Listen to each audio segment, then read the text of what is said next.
सतगुरुदेव की जय। सर्वसंगत से प्रार्थना है। सत्संग प्रारंभ हो रहा है। कृपया सत्संग स्थल पर शांतिपूर्वक विराजमान होकर के श्रद्धा से सत्संग सुने। परमेश्वर की प्यारी आत्माओं से पुनर्निवेदन है, सत्संग प्रारंभ हो रहा है। कृपया सत्संग स्थल पर शांतिपूर्वक विराजमान होकर के श्रद्धा से सत्संग सुने। सत साहिब।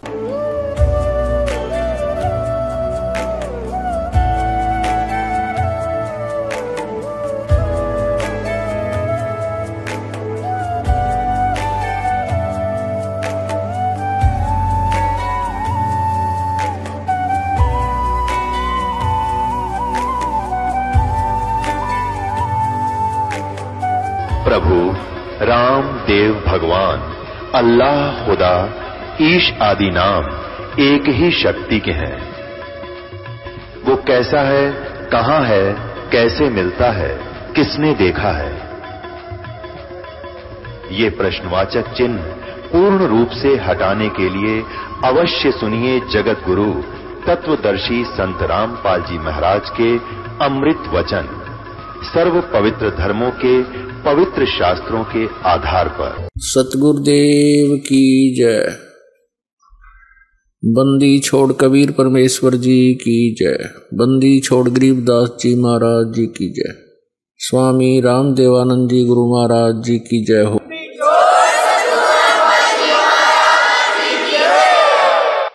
गरीब नमो नमो सतपुरुष को नमस्कार, गुरु की नहीं। सुर नर मुनि जन साधुआं संतों सर्वस्ती नहीं। सतगुरु साहेब संत सब डंडो तुम प्रणाम। आगे पीछे मध्य हुए तिनको जा कुर्बान।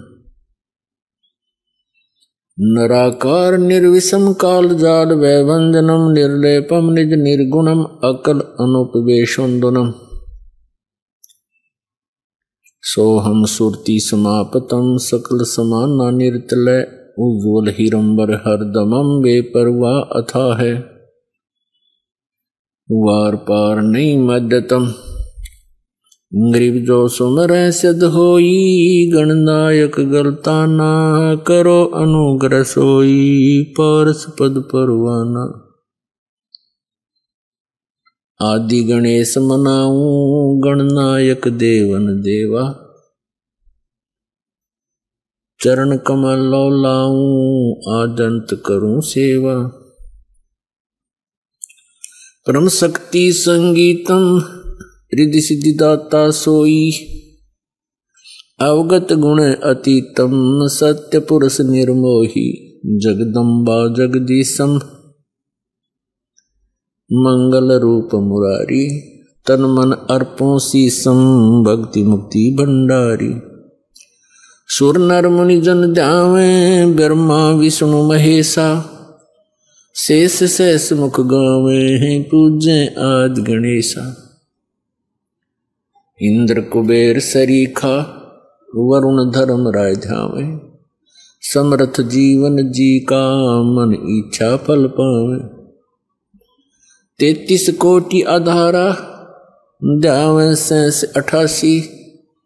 उतरे बहुजल पारा कट है यम की फांसी। 33 कोटि आधारा ध्यावे 88। उतरे बहुजल पारा कट है यम की फांसी। परम पिता परमात्मा पूर्ण ब्रह्म सर्व सृष्टि रचनहार सर्वे उत्पादक प्रभु ये परम पूज्य कबीर परमेश्वर जी, ये हम सभी आत्माओं के जनक हैं। यही हमारे मालिक हैं। हम अपनी गलती के कारण हम यहां काल के जाल में फंस गए और हम ऐसे लोक में पहुंच गए हैं कि यहां जीव सुखी नहीं हो सकता। यहां सुख नाम की चीज नहीं। परमेश्वर पूर्ण ब्रह्म परम अक्षर ब्रह्म कबीर देव जी, कबीर साहब जी जो बनारस में काशी में एक जुल्हे की भूमिका करके 120 वर्ष तक इस धरातल पर रहे, एक जनसाधारण की लीला करते हैं। ये परमात्मा 3 सतिथि में सर्व ब्रह्मांडों की सतिथि को संभालते। जैसे परमेश्वर का एक बहुत तेजोमय स्वरूप है, वो सतलोक के अंदर विराजमान है और बहुत बड़ा गुंबज है, बहुत सुंदर एक जैसे मंदिर नुमा एक ऊपर परमात्मा का स्थान है। उसके बीच में परमात्मा का सिंहासन है, तख्त है, और वहां परमेश्वर कबीर देव जी जो हमारे सदृश हैं, मनुष्य सदृश है उनका शरीर, उनके एक रोमकूप में करोड़ सूर्य करोड़ चंद्रमा, दोनों की मिली जुली रोशनी भी परमेश्वर के एक रोमकूप की रोशनी से फीकी रहती है। इतना तेजो में शरीर है उस परमेश्वर का। और फिर जब वो परमात्मा हमारे को यह सद्बुद्धि देने आते हैं, यथार्थ ज्ञान बताने आते हैं, तब अपना अन्य रूप धारण करते हैं। उस रूप में तो वहीं रहते हैं, एक अन्य रूप धारण करते हैं हल्के तेज पुंज का। यदि वो परमात्मा उसी तेजों में शरीर युक्त यहां आ जावें तो हमारी आंखें बंद हो जावें, जैसे उल्लू सूर्य को नहीं देख सकता। ठीक इसी प्रकार हमारी ये चरम दृष्टि परमात्मा के उस नूरी शरीर के प्रकाश को, उस नूर को नहीं देख सकती, सहन नहीं कर सकती। इसलिए परमात्मा हल्के तेज पुंज का अपने शरीर को सरल करता हुआ, हल्का करता हुआ और यहां आते हैं। और यहां आने की उनकी 2 सतिथि है। एक तो एक युग में वो पूरा जीवन जीते हैं, जैसे एक जन साधारण का जन्म होता है। जैसे एक बच्चा उत्पन्न होता है, धीरे धीरे बड़ा होता है, फिर अपने रोजगार में लग जाता है, एक गृहस्थी चलाता है, ऐसे फिर वो चला जाता है, वृद्ध होता है। एक ऐसी भूमिका प्रत्येक युग में परमात्मा करते हैं। वो जन्म नहीं लेते क्योंकि वो भगवान है। वो एक शिशु रूप धारण करके छोटे बालक का और तालाब के अंदर कमल के फूल पर विराजमान होते हैं। इसलिए परमात्मा को नारायण कहा गया है। नारायण माने जल के ऊपर विराजमान होने वाला। तो वो परमात्मा एक लीला करते हैं। वहां से पूर्व के जो संस्कारी हंस होते हैं, बहुत अच्छी आत्मा होती हैं, उनको वो प्राप्त होते हैं। और फिर लीलामय तरीके से वो धीरे धीरे होने लगते हैं। वो कोई भी जलपान नहीं करते। फिर कुंवारी गायें दूध देती है परमात्मा के आशीर्वाद से। कुंवारी गायों के दूध से उस बालक रूपधारी परमात्मा की परवरिश की लीला होती है। फिर वो बड़े होते हैं तो अपने तत्व ज्ञान का प्रचार करते हैं। ये परमात्मा की दूसरी सतिथि है। और तीसरी सतिथि अर्थात यहां आने वाली दूसरी सतिथि, वो कभी भी किसी समय प्रकट हो जाते हैं। जैसे एक मेहमान आता है, अतिथि आता है। अतिथि का अर्थ होता है जिसके आने की तिथि पूर्व निर्धारित ना हो, कभी भी आ जावे। तो कबीर परमेश्वर, वो पूर्ण ब्रह्म परम अक्षर ब्रह्म, कभी भी कहीं पर भी एक साधु रूप बनाकर कुछ दिन कहीं रह करके कुछ पुण्यात्माओं का उद्धार कर देते हैं और अच्छी आत्मा को मिलते हैं। ये उस परमात्मा की तीसरी स्थिति है, अतिथि रूप में आने की। जैसे यजुर्वेद अध्याय नंबर 5 के मंत्र नंबर 1 में दोनों सतिथि बताई है। अग्नि तनुरसी, अग्नि माने परमेश्वर, परमेश्वर का तेजो में शरीर है, इसलिए परमात्मा को अग्नि नाम से उपमा दी गई है। अग्नि माने है तेजो में स्वरूप, तेजो में परमेश्वर।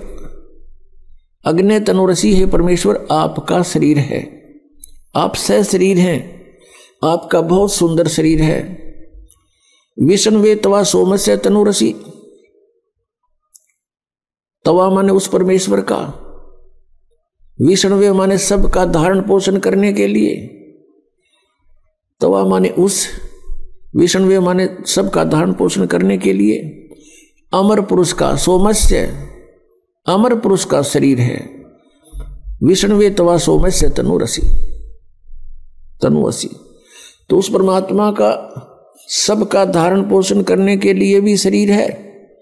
श्रीमद् भगवत गीता अध्याय नंबर 15 के श्लोक नंबर 1 से 4 में उल्टे लटके हुए संसार रूपी वृक्ष की सतिथि बताई है कि इस संसार को ऐसा जानो जैसे उल्टा लटका हुआ वृक्ष हो, जिसकी जड़ ऊपर न हो और तीनों शाखा रजगुण ब्रह्मा सदगुण विष्णु तम गुण शिव जी, ये शाखा नीचे को हो। और इस संसार रूपी वृक्ष के सभी विभागों को तत्वदर्शी संत ही बता सकता है। जो उसके सभी विभाग बताता है वो तत्वदर्शी संत है। उस तत्वदर्शी संत की प्राप्ति के उपरांत तत्व ज्ञान रूपी शस्त्र के द्वारा इस अज्ञान को काटकर, अर्थात इस तत्व ज्ञान को समझकर उसके पश्चात परमेश्वर के उस परम पद की खोज करनी चाहिए, जहां जाने के बाद साधक फिर लौटकर संसार में नहीं आते। गीता जी अध्याय नंबर 15 के श्लोक नंबर 16-17 में 3 पुरुष बताए हैं, 3 प्रभु, एक सरपुरुष एक अक्षर पुरुष। सरपुरुष ये 21 ब्रह्मांड का स्वामी है, इसको ब्रह्म भी कहते हैं, सरब्रह्म भी कहते हैं, सरपुरुष भी कहते हैं। अक्षर पुरुष ये 7 संघ ब्रह्मांड का मालिक है, लेकिन इन दोनों के शरीर नाशवान है। इनके अंतर्गत जितने प्राणी हैं सबके वो सभी नाशवान है, केवल जीव आत्मा किसी की नहीं मरती, वो तो कुत्ते गधे की भी नहीं मरती। इसलिए गीता जी अध्याय नंबर 15 के श्लोक नंबर 17 में तुरंत कहा है कि उत्तम पुरुष है तू अन्य परमात्मा इति उदाहरते, यह लोग तरम आवेश विभर्ति अवय ईश्वर है। वो श्रेष्ठ परमात्मा तो कोई और ही है जिसको परमात्मा कहते हैं, और वही तीनों लोकों में प्रवेश करके सबका धारण पोषण करता है। वो है अवय ईश्वर, अविनाशी परमात्मा। तो तीनों लोकों में प्रवेश करके धारण पोषण कौन करता है? जैसे मूल से जड़ से पूरे वृक्ष को आहार प्राप्त होता है, जड़ पूरे वृक्ष की पोषण करता है, पूरे वृक्ष का पोषण करता है जड़। अब जड़ रूपी भगवान वो परम दिव्य पुरुष है, परम अक्षर ब्रह्म है, तो वो कबीर देव है। ये वो कबीर देव है जो बनारस में काशी में आए थे और दानक की भूमिका किया करते थे। पुण्यात्माओं, हमारे सदग्रंथ जो हैं, जैसे पवित्र चारों वेद, पवित्र श्रीमद् भगवत गीता, पवित्र पुराण, इन सदग्रंथों को हम यथार्थ ज्ञान युक्त मान रहे हैं और हैं भी नो की नो, और जो इनके अंदर लिखा है वो सत्य है। तो हम परमात्मा को पहचानने के लिए अपने सदग्रंथों को आधार बनाएंगे। जिनको पवित्र हिंदू धर्म पहले से ही सत्य मानता है, उस पर पूर्ण रूप से आश्रित है,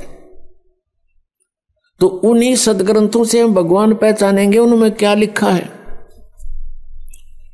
और कैसी महिमा है परमात्मा की, कैसी लीला करते हैं भगवान, तो फिर परमात्मा के पहचानने में हमें कोई भूल नहीं लगेगी। अभी तक हमें भूल लगी हुई थी। हमें कोई भी बता दे ऐसा है भगवान, हम मान लेते थे, ऐसा है भगवान, हम वो भी मान लेते थे। ब्रह्मा है भगवान, हम उसको भी मान लेते थे। विष्णु है भगवान, हम उसको भी मान लेते थे। शंकर है परम शक्ति, हम उसको भी मान लेते थे, क्योंकि हमें ज्ञान नहीं था। अब जैसे ये पंथ चल रहे हैं कुछ, ये कहते हैं सतलोक में सचखंड में चलो और वहां परमात्मा निराकार है, सतपुरुष है ही नहीं वहां पर, और आत्मा ऐसे मिल जाएगी वहां जैसे बूंद समुद्र में। बताओ, अक्ल मारी जा रही। समुद्र में कोई कहे चलो डूबन चलांगे, कितने तैयार होंगे डूबन खातिर। यहां वैसे हाँ भरे जाओ बेशक, पर डूबन का टाइम आओगा जब एक नाव डूबे उड़े सारे भाग जाएंगे छोड़ के। तो यहां ये नकली पंथ चल रहे हैं, ये कहते हैं वहां भगवान है नहीं, निराकार ही प्रकाश है। तो वहां क्या करेंगे हम जाके, जब भगवान नहीं, हम तो परमात्मा को मिलने चले हैं, परमात्मा वहां है नहीं। अब जैसे कोई गाय की महिमा गाता है, गाय दूध देती है, बहुत अमृत सा दूध देती है, बड़ा लाभदायक पशु है, और सभी की इच्छा होती है हम गाय लें, और फिर कहें गाय तो है ही नहीं, गाय तो निराकार है, या कोई ये थोड़ी हुई कोई। परमात्मा की इतनी महिमा बता रखी है वेदों में, सदग्रंथों में, जिन महापुरुषों को आकर मिले हैं उन्होंने अपने आंखों देखा हाल भगवान का बता रखा। अब उनको हमने अनदेखा कर दिया, इन झूठों की बातों को स्वीकार कर लिया। ये नकली पंथ, जो ये राधा स्वामी पंथ, जय गुरुदेव पंथ, धन धन सतगुरु पंथ, ये सारे झूठ बोले कति 100 की 100।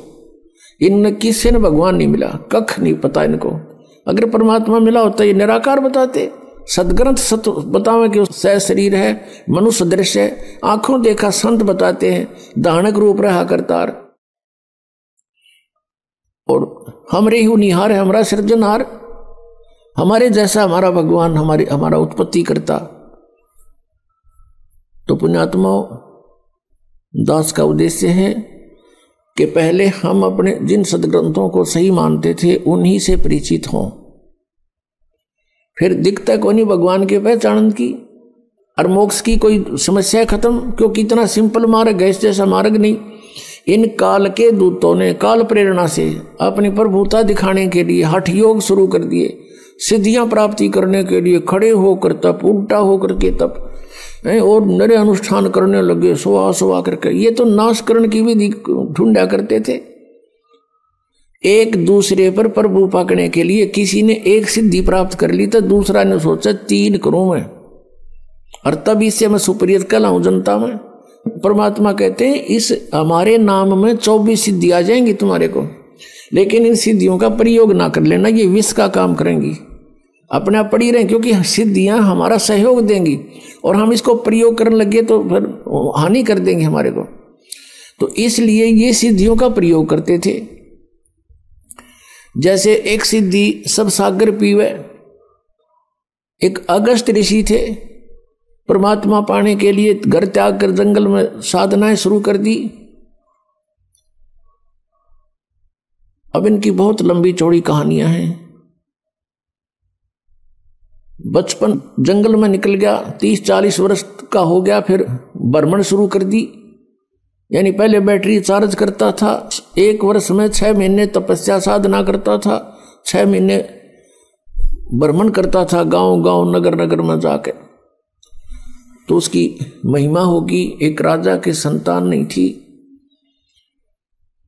राजा ने उस पता लगा कि बड़े पहुंचे हुए महापुरुष हैं, जंगल में साधना करके आए हैं।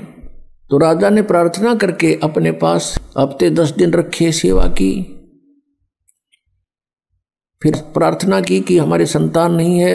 अगस्त ऋषि ने कहा ठीक है, हो जाएगी, संतान हो जाएगी। अगस्त ऋषि चले गए, पीछे से राजा के घर कन्या ने जन्म लिया। अब वो घूमता घूमता 12 वर्ष के बाद फिर उसी रेंज में आ गया। 6 महीने साधना करता था, 6 महीने ऐसे जंगल में गांव गांव नगर नगर में घूमता था। तो 12 वर्ष के बाद उसी साइड का नंबर आ गया। राजा को पता चला कि वो महापुरुष आ रहे हैं, अगस्त ऋषि। राजा ने अपने नगर की सीमा पर से लेकर वहां तक फूल बिछा दिए और खूब जय जयकार करवा दी, सब खड़े कर दिए नागरिक आओ भगत के लिए। और साथ में अपनी कन्या को साथ लेकर गए। 12 वर्ष की कन्या पहले बहुत अच्छी तगड़ी हो जाती थी। तो वहां जाकर के कहा कि भगवान आपकी दया से मुझे एक पुत्री प्राप्त हुई है, आपके आशीर्वाद से मैं आपका आभारी हूं। अगस्त ऋषि बड़ा खुश हुआ और प्रार्थना की कि महाराज हमारे यहाँ कुछ दिन रुको। पहले तो कह रहा था कि नहीं मैं एक दिन से ज़्यादा कहीं नहीं रुकता हूँ।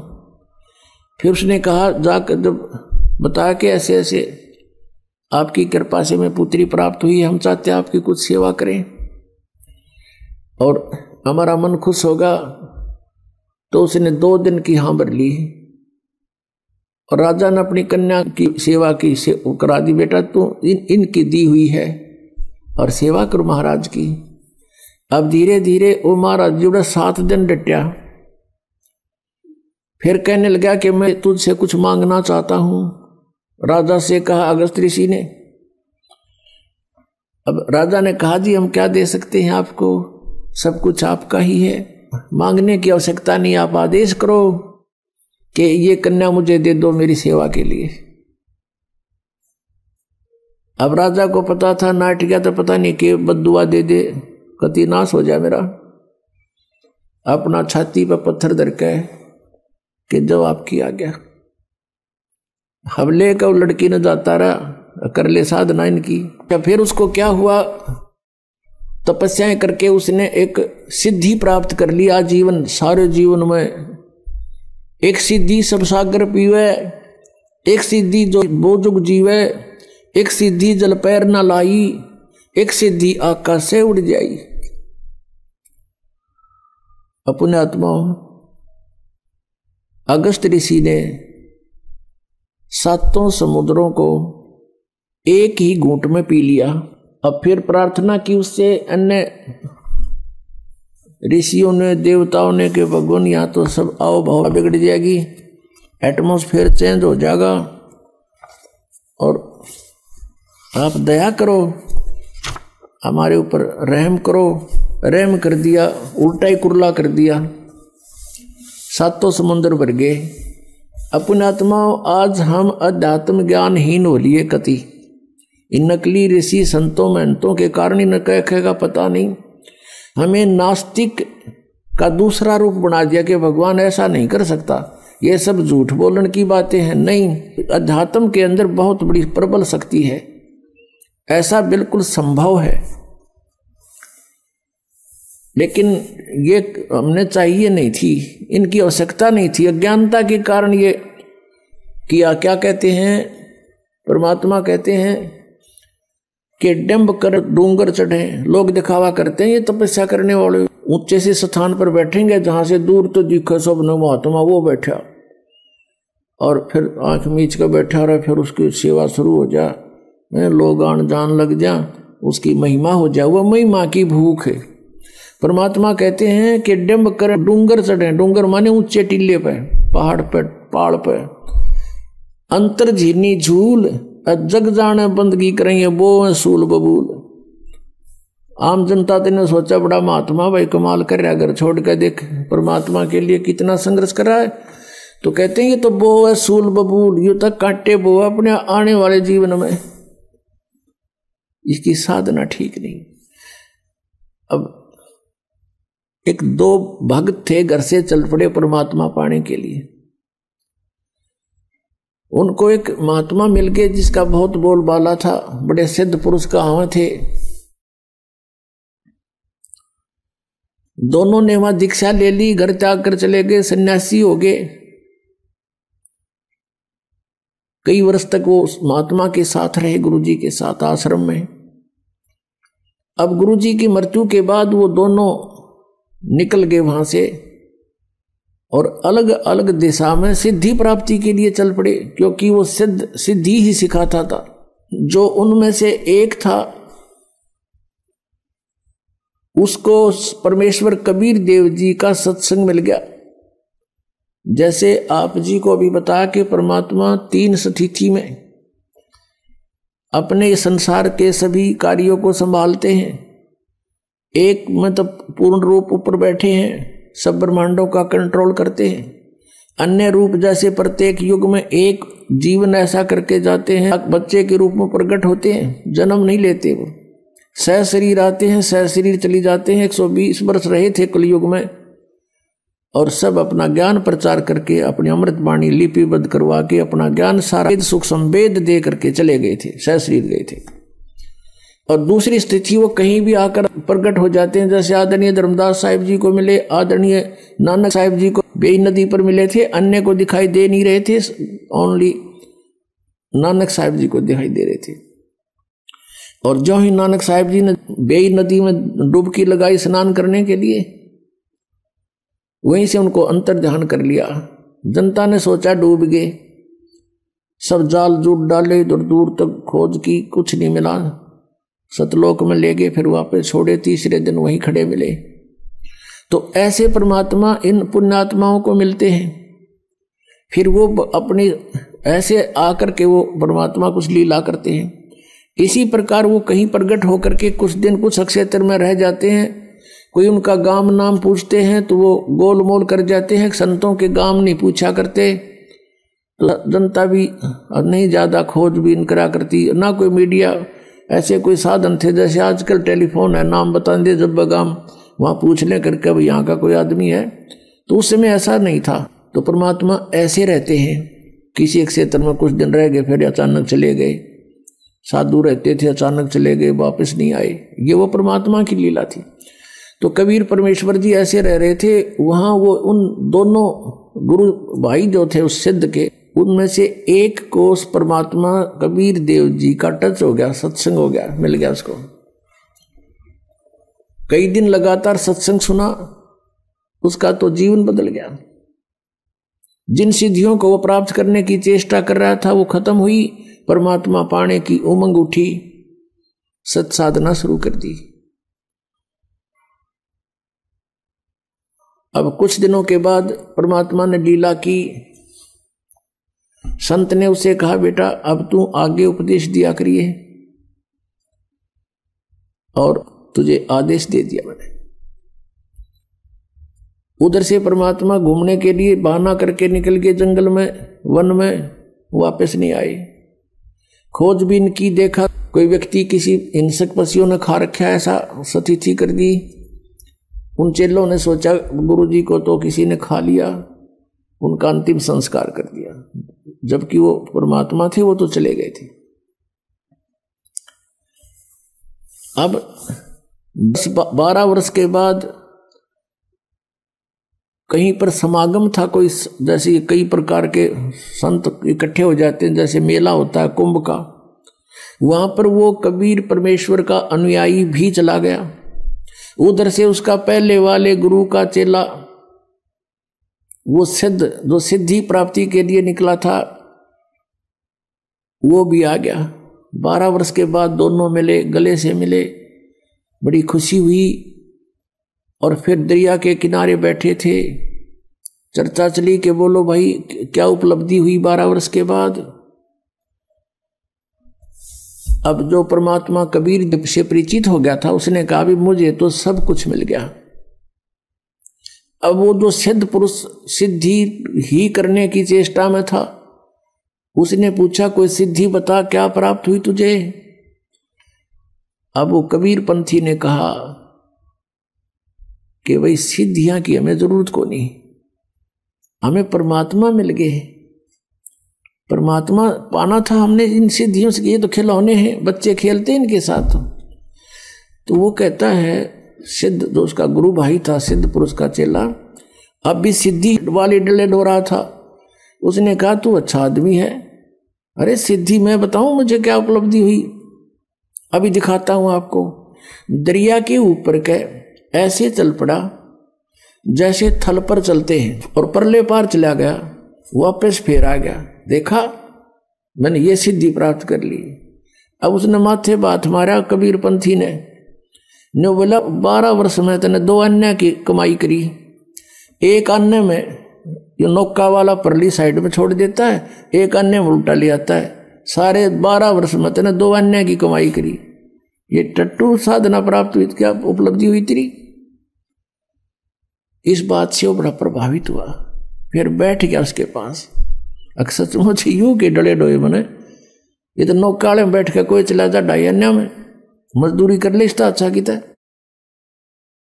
फिर उसको सारा ज्ञान जो परमेश्वर से प्राप्त था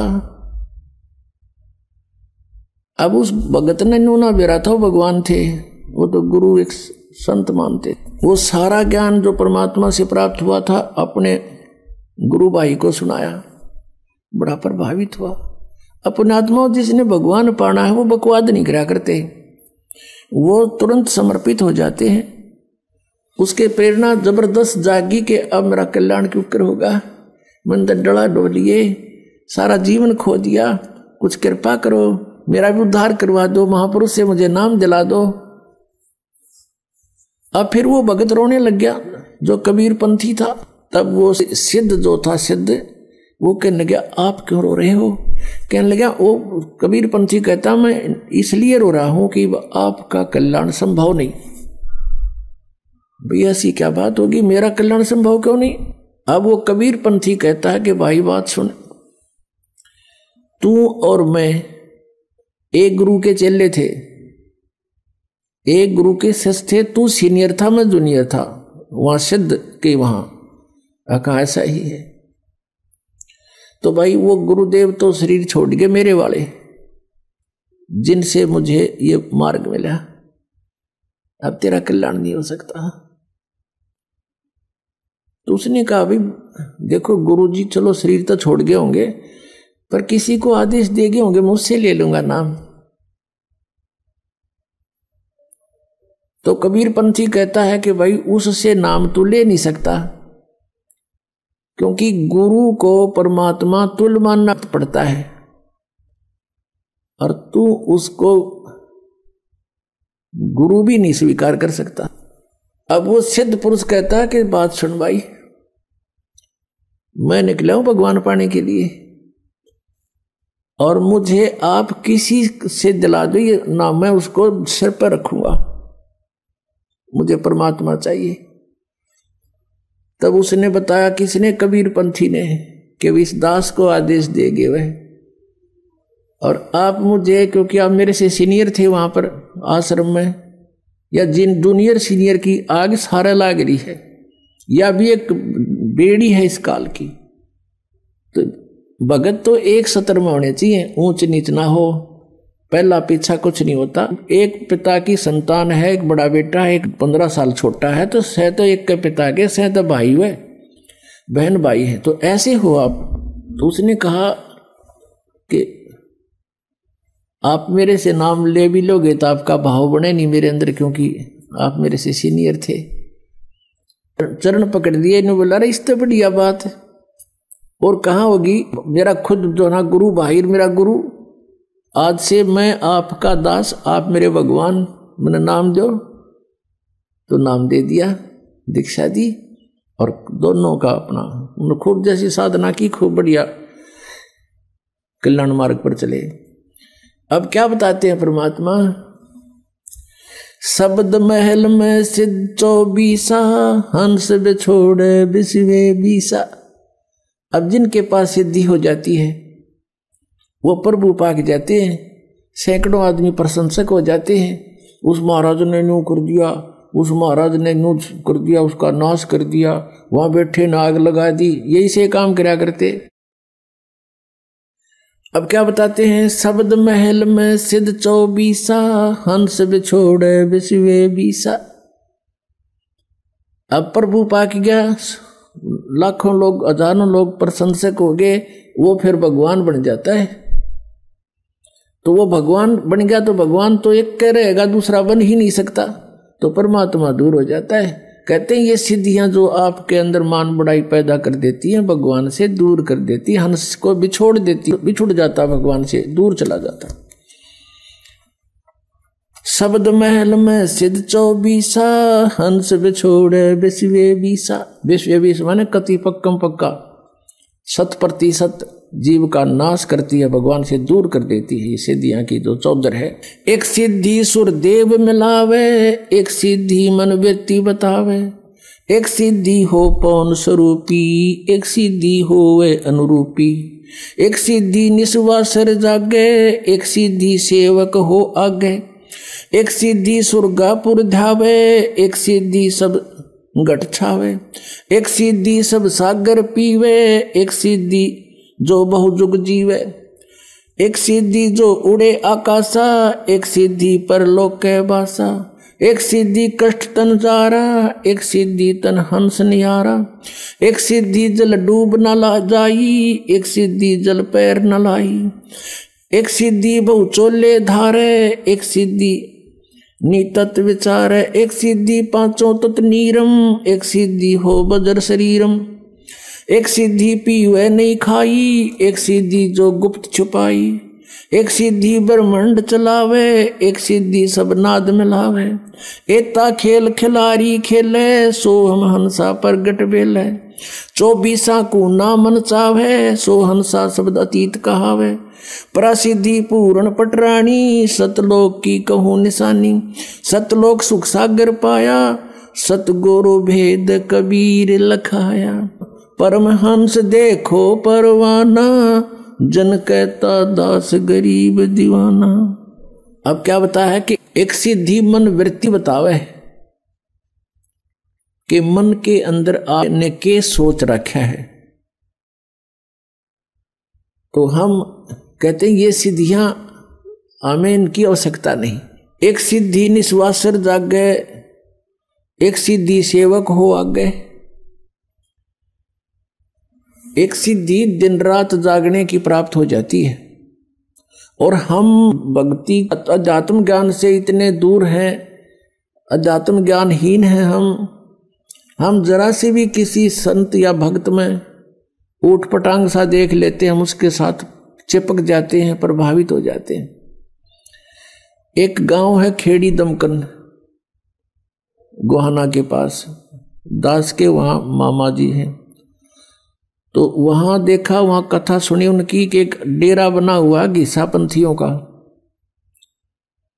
गीसा आदरणीय गीसा साहिब जी को परमेश्वर कबीर देव जी आकर मिले थे और उन्होंने फिर परमात्मा से प्राप्त ज्ञान को लिपिबद्ध भी किया है, कुछ वाणी भी बोली है। उन्हीं का एक शिष्य था, तो उन्होंने उस अपने आदरणीय गीसा दास साहिब जी की शिष्यता हो गया, लेकिन वचन नहीं माना उसने, अपने हिसाब से हठ योग करता रहा। नेकी राम नाम था उनका, नेकी राम जी। उसने सिद्धि प्राप्त कर ली हठ योग करके, दिन रात सोए नहीं। वो उस गांव में आकर बैठ गया बनी में, और साधु रूप में एक लंगोट बांध रहा, बस नो अवधूत रूप में बैठा। गांव के नगर के लोग जाते हैं, देखते हैं कि महाराज तो दिन रात सोता नहीं। एक ने देखा, फिर छुप के देखा, देखते रहे 10 दिन 20 दिन 25 दिन, देखा कि सचमुच ये कभी सोता ही नहीं। इस बात से प्रभावित हो गए और उड़ा बना दिया, उसका आश्रम गाड़ दिया लठ। बता ना सोए के हो गया, किला टूट गया, ना सुनते हैं। ये सिद्धि प्राप्त कर ली, इसी से महात्मा पाक गया, ना जाने कितनों को और बर्बाद कर गया। तो कहते एक सिद्धि निस्वासर जाग गए, एक सिद्धि सेवक हो आ गए। एक ऐसी सिद्धि होती है कि एक समय एक संत ने साधना की, इनके पिछले पुण्य साथ होते हैं, वही भक्ति के लिए घर गांव छोड़ कर जाते हैं बिना ज्ञान के, और इनके पिछले पुण्य डिपॉजिट होते हैं ऊपर। तो ये कोई ऐसी सिद्धि कर लेते हैं तो इन्हीं के पुण्यों से उनको वहां सर्वेंट मिल जाते हैं, आध्यात्मिक सर्वेंट, ये प्रेत रूप में सामने खड़े हो जाते हैं आकर के, और इनसे फिर वो अपनी किसी को किसी में प्रवेश करा देते हैं। फिर वो दुखी होते हैं तो वो कहते हैं वहां लेकर चलो, फिर वहां अब पे फिर वो ठीक कर देते। इस तरह की भी इनके झाड़ फूंक का धंधा चलता है। तो कहते हैं एक सिद्धि सब सागर पीवे, एक सिद्धि जो बहु जुग जीवे, एक सिद्धि कष्ट तन जारा, एक सिद्धि तन हंस नियारा, एक सिद्धि जल डूब ना जाई, एक सिद्धि ऐसी है कि जल का ऊपर का चला जा, डूबा नहीं। जैसा भी आपको बताया था, उसने ये सिद्धि कर रखी थी। एक सिद्धि ऐसी है कि जल के अंदर प्रवेश करके बाहर आओगे तो सूखे पैर मिलेंगे, जल उनका टच नहीं होता। एक ऐसा ही रोहतक जिले के अंदर, अब वो शायद सोनीपत में आ गया, सिसाना गांव है, रोहतक से सोनीपत रोड खरखोदा साइड में। उस सिसाना गांव में वो घिसाई पंथी था, वो भी ये सारे उस नेकी राम की ब्रांच बन गई। फिर वो आगे थी, उसके पास एक सिद्धि थी कि वो तालाब में जा करके वापस आ जाता है तो पैरों का गारा और जल नहीं लगता। इस सद पर वो पा के गया और देखा उड़ा रोड का ऊपर इतना बड़ा आश्रम गाड़ रखा है उसका, उसको नारायण महात्मा कहने लगे, नाम कुछ और था उसका। तो परमात्मा लास्ट में ये कहते हैं कि एक सिद्धि बहुत चोलेदार है, कई रूप बना लेते हैं, वहां भी देखा वहां भी देखा, तो कहते ये भी व्यर्थ है। 24 को ना जल चावे सोहन शब्द अतीत कहावे, प्रसिद्धि पूर्ण पटरानी सतलोकी को निशानी। कहते उस कबीर परमेश्वर जी के पास वो प्रसिद्धि है, प्रसिद्धि माने सब सिद्धियों की मां, यानी पूरा सटोक सटोर असंख्य सिद्धि मालिक के पास है। यहां इस काल के पास अष्ट सिद्धि है, ओनली 8 सिद्धि है। और ये भगवान बता रहे हैं कि हमने जो आपको मंत्र सतनाम दे रखे है इसमें 24 सिद्धियां आ जाएंगी आप पर, लेकिन ये आपकी शत्रु होंगी जब प्रयोग करने लगे। तो आप जैसे भगत 2-3 वर्ष आपको नाम लिए हो जाएंगे और आप किसी को आशीर्वाद देने लग जाओगे ना, उसको लाभ होने लग जाएगा आपसे, लेकिन आपकी भक्ति का नाश हो जाएगा। तो ऐसी गलती नहीं करना भूल के भी। आप देखते हो कई गांवों में झाड़े लाते हैं, उससे कुछ राहत मिल जाती है। वो पिछले जन्म का पुण्यकर्मी प्राणी है, कभी सद्दी साधना की थी उसने भक्ति, और वो कुछ डिपॉजिट ईब लाग रहा नाश करने झाड़े ला ला के, और फिर वो गधा बनेगा उसका। फिर वो किसका झाड़ी लाओगा, कुमार लाओगा झाड़ी, उसका लठ मारेगा कमर पर। तो पुण्यात्माओं, इस अध्यात्म ज्ञान को समझना पड़ेगा, सब कर्मों से परिचित होना पड़ेगा। जैसे श्रीमद् भगवत गीता अध्याय नंबर 8 के श्लोक नंबर 1 में अर्जुन ने पूछा कि प्रभु आपने गीता अध्याय नंबर 7 के श्लोक नंबर 29 में कहा है कि मेरे आश्रित होकर, किस बात पे? चौथे अध्याय के 32वें श्लोक में कहा है कि जो तत्व ज्ञान है, साधनाओं की विशेष जानकारी, धार्मिक अनुष्ठानों की, यज्ञों की विशेष जानकारी सच्चिदानंद घन ब्रह्म की वाणी में लिपिबद्ध है। और 25 से लेकर 30 तक चौथे अध्याय में मंत्रों में बताया है, उसमें बताया कोई ऐसे करता है, कोई ऐसे करता है, कोई ये साधना करता है, कोई खड़ा होकर तप करता है, कोई हठयोग करता है, कोई देवताओं की पूजा करता है, और कोई स्वाध्याय ही करता है, कोई योग अभ्यास करता है, योगासन। कहते हैं वो अपनी अपनी साधनाओं को पापनाशक जान कर कर रहे हैं, लेकिन इस प्रकार की साधनाओं की विशेष जानकारी सच्चिदानंद घन ब्रह्म की वाणी में, जो परमेश्वर ने स्वयं आकर ज्ञान दिया है अपने मुख कमल से, ब्रह्मणे मुखे, और वो तत्व ज्ञान है उसमें विस्तार से लिखी गई है। चौथे अध्याय के 34वें श्लोक में कहा है कि उस तत्व ज्ञान को तत्वदर्शी संतों के पास जाकर समझ, उनको दंडवत प्रणाम करने से, कपट छोड़कर नम्रता पूर्वक प्रश्न करने से, वो तत्वदर्शी संत तुझे उस परमात्म तत्व का ज्ञान कराएंगे, परमात्मा का। अब गीता ज्ञानदाता भी उस परमात्म तत्व के यानी तत्व ज्ञान से अपरिचित है। अब उसने कहा 7वें अध्याय के 29 श्लोक में कि जो मुझ पर आश्रित होकर मैं जो कह रहा हूं इस ज्ञान को आधार बनाकर तत्वदर्शी संतों से वो मिल लेता है, तो फिर वो क्या होता है कि वो मेरे ज्ञान के आश्रित होकर के, और जो जरा मरण मोक्षाय यतंती ते, जरा माने बुढ़ापा, मरण माने मृत्यु, बुढ़ापे और मृत्यु के दुख से बचने का जो प्रयत्न कर रहे हैं, उसी के लिए साधना करते हैं, संसार की और किसी वस्तु की डिमांड नहीं करते, वे तत्परम विदु और अखिल अध्यात्म, वो पूरे अध्यात्म को जानते हैं और सब कर्मों से परिचित हैं, पूरे अध्यात्म ज्ञान से परिचित हैं, और वो तत्परम से परिचित हैं, वही जरा और मरण के लिए प्रयत्न कर रहे, छूटने के लिए अपने आत्मा। फिर 8वें अध्याय के 1 में अर्जुन ने पूछा फिर किम तत्परम, वो तत्परम क्या है? 8वें अध्याय के 3 श्लोक में उत्तर दिया वो परम अक्षर ब्रह्म है, जो गीता ज्ञानदाता स्वयं बता रहा है, वही कोई और है।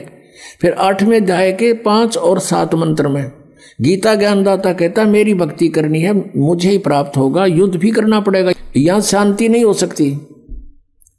और मेरी साधना करनी है। 8वें अध्याय के 13वें श्लोक में बताया कि ओम इति एकाक्षरम ब्रह्म विवरण माम अनुसमरण ये प्रयाति तदंदेहम सयाति परमाम गतिम। माम ब्रह्म माने मुझ ब्रह्म का, ओम इति एक अक्षरम, केवल ये ओम एक अक्षर है, और उच्चारण करके सिमरण करता हुआ ये प्रयाति तदंदेहम जो शरीर छोड़कर जाता सयाति परमाम गतिम। ओम से मिलने वाली परम गति, यानी ओम से जो कुछ भी सुप्रीम अंतिम राहत मिलनी है वो प्राप्त हो जाएगी। वो क्या होगी? ब्रह्मलोक प्राप्ति होगा। 8वें अध्याय के 16वें श्लोक में लिखा है कि ब्रह्मलोक पर्यंत भी ये पुनरावृत्ति में वहां गए हुए प्राणी भी जन्म मृत्यु में आते हैं, यानी पूर्ण मोक्ष नहीं हुआ। मोक्ष नहीं हुआ तो शांति नहीं हुई, जन्म मृत्यु रहा तो शांति नाम की चीज नहीं। इसलिए गीता नंबर 8 के श्लोक नंबर 5 और 7 में अपनी स्थिति बताता है, मेरी भक्ति कर ओम नाम तय और मुझे प्राप्त होगा। और युद्ध भी करना पड़ेगा भाई, युद्ध भी कर। 8वें अध्याय के 8, 9, 10 3 मंत्रों में श्लोकों में तुरंत कहा है कि उस परमाक्षर ब्रह्म की साधना करनी है तो उसको प्राप्त होगा, उसकी भक्ति करनी है तो उसको मिले, वो मिलेगा आपको, और मेरी करेगा तो मेरे पास रहेगा। ये नियम है। अंत समय में जिसकी भावना रह जाएगी, आस्था रह जाएगी, उसी को प्राप्त होगा। उसके लिए उसका मंत्र बताओगे तत्वदर्शी संत, और संकेत बता दिया 17वें अध्याय के 23वें श्लोक में गीता जी में उस ब्रह्मण परम अक्षर ब्रह्म को पाने का ओम तत्सत, ये 3 मंत्र की साधना है। ओम त ब्रह्म का, सरपुरुष का, जैसे गीता जी अध्याय नंबर 15 के श्लोक नंबर 16 और 17 में 3 पुरुष हैं, 3 पुरुष हैं, सरपुरुष, अक्षर पुरुष, परम अक्षर पुरुष। सरपुरुष और अक्षर पुरुष, सरपुरुष तो ये ब्रह्म है, इसका ओम नाम है, ओम तत्सत। तत् ये अक्षर पुरुष का है, ये सांकेतिक है, कोड वर्ड है, और अक्षर पुरुष का, परम अक्षर पुरुष का जो है वो सत्य है। ये तत् और सत्य तो सांकेतिक है, कोड वर्ड ये दास बताएगा। इस विश्व में इस दास के अतिरिक्त किसी के पास ये मंत्र नहीं है, और इस दास से परिचित होकर उपदेश लेकर कोई अपने आप संत बन गया, नाम देने लग गया, वो सबसे बड़ा शत्रु है आपका। आप समझदार हो, इस बात को खूब समझते हो कि अनधिकारी से तो आप एक लाइसेंस बनवा के दिखा दो, वो कहीं चलेगा नहीं, आप भी अंदर वो भी अंदर। लास्ट में जब पकड़े जब जाओगे, जब यहां से शरीर छोड़कर जाओगे,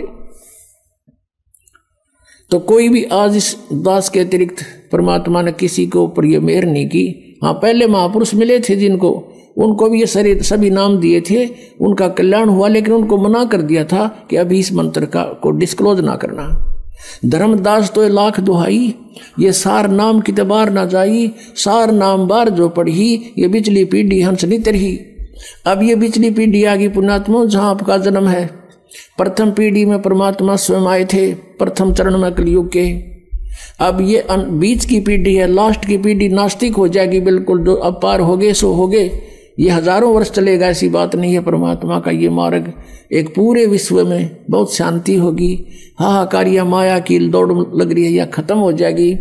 शांति से सब भक्ति करा करेंगे, चोर उचक्के ये सब खत्म हो जाएंगे, क्योंकि हम परिचित हो जाएंगे। अगर किसी की आज हम चोरी करते हैं, अगले जन्म में गधा बन कर देना पड़ेगा, कौन समस्या मोल लेगा?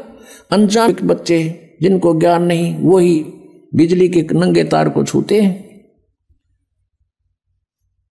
तो गीता जी अध्याय नंबर 8 के श्लोक नंबर 8, 9, 10 में कहा है कि वो ओम तत्सत का 3 मंत्र का जाप है, और वो बताओगा तत्वदर्शी संत, मैं नहीं परिचित उससे।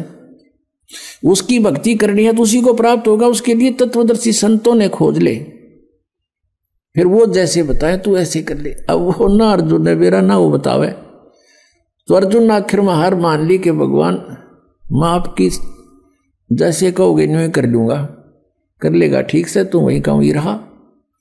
तो कहने का भाव ये है कि हमने उस तत्ब्रह्म से और इस सारे कृष्णम अध्यात्म यानी सारे अध्यात्म और अखिल कर्मों से, इन सब कर्मों से परिचित होना पड़ेगा। और उस तत्ब्रह्म से इनसे परिचित कराने के लिए आपको ये तत्व ज्ञान सुनाया जाता है सत्संग में बुला के।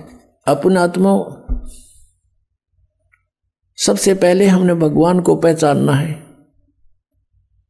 और किस परमात्मा की भक्ति करें, यानी किसी से आप जाओ, कोई संत है, सभी कहते हैं बदले रे भगवान तेरा काम आओगा, सभी कहते हैं कि भक्ति कर ले भाई, परमात्मा का नाम लेना चाहिए, फिर नाम क्या है? हरे राम हरे कृष्ण, कृष्ण कृष्ण हरे हरे, सीताराम राधे श्याम, राधे राधे श्याम मिला दे।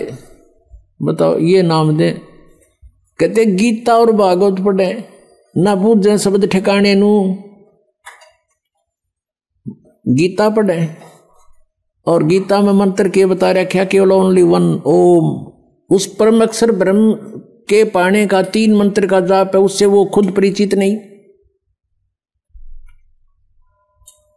तो गीता जी अध्याय नंबर 8 के श्लोक नंबर 8, 9, 10 में कहा है कि जब तत्वदर्शी संत तुझे मिल जाए और उनसे वो मंत्र प्राप्त करके फिर उसकी भक्ति करेगा तो उसको प्राप्त होगा, परम अक्षर ब्रह्म को, परम जीव पुरुष यानी उस मूल रूपी भगवान जड़ रूपी परमात्मा को प्राप्त हो जाएगा। और उस परमात्मा के जहां जाने के बाद लौटकर फिर संसार में कभी प्राणी नहीं आते। गीता ज्ञानदाता अपनी जानकारी दे रहा है। गीता जी अध्याय नंबर 4 के श्लोक नंबर 5 और 9 में, और श्रीमद् भगवत गीता अध्याय नंबर 2 के श्लोक नंबर 17 में, गीता जी अध्याय नंबर 10 के श्लोक नंबर 2 में ये कहता कि अर्जुन तेरे और मेरे बहुत जन्म हो चुके हैं, तो नहीं जानता मैं जानता हूं। और 10वें अध्याय के दूसरे श्लोक में गीता जी में कहा कि मेरी उत्पत्ति को ना ये देवता जानते और ना ये सिद्ध जानते, क्योंकि ये सब मेरे से उत्पन्न हुए हैं, मैं इनका आदि कारण हूं। तो पुण्यात्माओं, संतान अपने पिता की उत्पत्ति को नहीं जान सकता और पिता की उत्पत्ति को पिता का पिता यानी दादाजी बता सकता है। तो उस परमेश्वर ने स्वयं आकर इस ब्रह्म की उत्पत्ति बताई है। अपने आत्मा परमात्मा ने स्वयं आकर के अपना ज्ञान दिया और हमारे सदग्रंथ भी स्थान स्थान पर ये प्रमाणित करते हैं, लेकिन उन सदग्रंथों को हम समझ नहीं सके क्योंकि हमारे पास ये सृष्टि रचना रूपी या मास्टर की नहीं थी या मास्टर चाबी नहीं थी हमारे पास। ये सृष्टि रचना जो है पूरे अध्यात्म मार्ग को समझने की एक मास्टर की समझो, और जब तक ये नहीं समझ में आओगी इतने हम किसी सदग्रंथ को नहीं समझ सकते। अब जैसे गीता ज्ञानदाता कहता है कि मेरी उत्पत्ति को ये ऋषि और ये देवता ब्रह्मा विष्णु महेश ये नहीं जानते क्योंकि ये मुझसे उत्पन्न हुए। 10वें अध्याय के दूसरे श्लोक में गीता जी ने कहा। तो इसे सिद्ध हो गया कि गीता ज्ञानदाता नासवान है, इसका जन्म मृत्यु होता है, ये ब्रह्म है। श्री कृष्ण जी में प्रवेश करके ब्रह्म बोल रहा है। गीता जी अध्याय नंबर 8 के श्लोक नंबर 13 में ये खुद कहता है कि ओम इति एकाक्षरम ब्रह्म विभारण माम अनुस्मरण यह परियाति तजंदेहम सयाति परमाम गतिम। और फिर श्री शिव महापुराण गीता प्रेस गोरखपुर से प्रकाशित में ये 26 पृष्ठ पे खुद कहता है अपने आत्माओं इस पूर्ण अध्यात्म ज्ञान से परिचित कराना आपको दास का उद्देश्य है।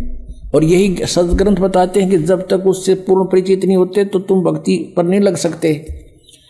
गीता जी अध्याय नंबर 2 के श्लोक नंबर 53 में कहा कि अर्जुन जिस समय तेरी बुद्धि भिन्न भिन्न प्रकार के भ्रमित करने वाले वचनों से हटकर एक परमात्म तत्व के उस तत्व ज्ञान के ऊपर आश्रित हो जाएगी यानी दृढ़ हो जाएगा, तब तो तू योग को प्राप्त होगा, तब तो तू भक्ति प्रारंभ करेगा, स्टार्ट होगी तेरी भक्ति। जब दृढ़ भक्त बनेगा तो आपको दृढ़ भक्त बनाने के लिए ये अध्यात्म ज्ञान जो कृष्णम अध्यात्म यानी संपूर्ण अध्यात्म ज्ञान आपके रूप कराया जा रहा है।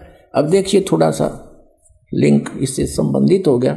श्री शिव पुराण गीता प्रेस गोरखपुर से प्रकाशित, संपादक हनुमान प्रसाद पोदार, इसके 26 पृष्ठ पे दिखाते हैं आपको। एक बार ब्रह्मा जी और विष्णु जी का इस बात पर झगड़ा हो गया, विद्वेश्वर संहिता। वो कहता मैं तेरा बाप, वो कहता मैं तेरा बाप। ये 24 पृष्ठ से शुरू होता। तो इनके युद्ध को समाप्त करने के लिए इस काल ब्रह्म ने जो एक अपने वास्तविक रूप में प्रकट नहीं होता, इनके बीच में एक स्तंभ खड़ा कर दिया, पिलर लिंग, इसको बाद में शिवलिंग कहने लग गए। फिर ये युद्ध करके खड़े हो गए, फिर वो खुद आकर प्रकट हो गया शिव रूप में, यानी सदा शिव रूप में। ब्रह्मा विष्णु को मिला तो शिव रूप में प्रकट हो जाता है, ये ऐसे लीला करता है। अब 25 नंबर पृष्ठ पर आपको दिखाते हैं, यहाँ से थोड़ा सा लिंक है इसका, गीता प्रेस गोरखपुर से है, विद्वेश्वर संहिता। ब्रह्मा और विष्णु ने पूछा, प्रभु सृष्टि आदि 5 कर्तों के लक्षण क्या हैं, ये हम दोनों को बताइए। भगवान शिव बोले, ये काल प्रकट हो गया ब्रह्म शिव रूप में इनको धोखा देने के लिए।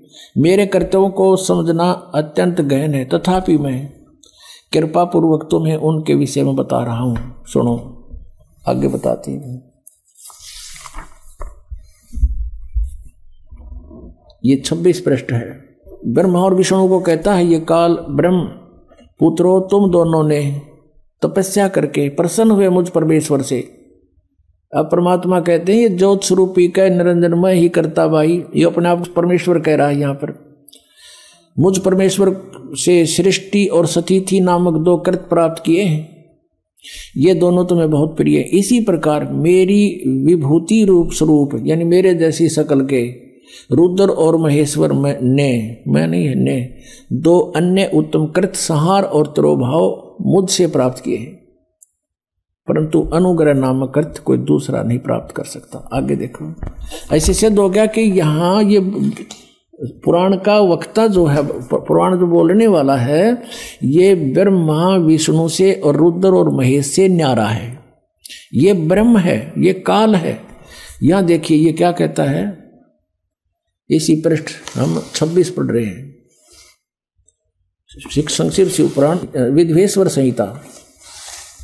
ये देखो, मैंने पूर्व काल में अपने स्वरूप भूत मंत्र का उपदेश किया है, जो ओंकार के रूप में प्रसिद्ध है।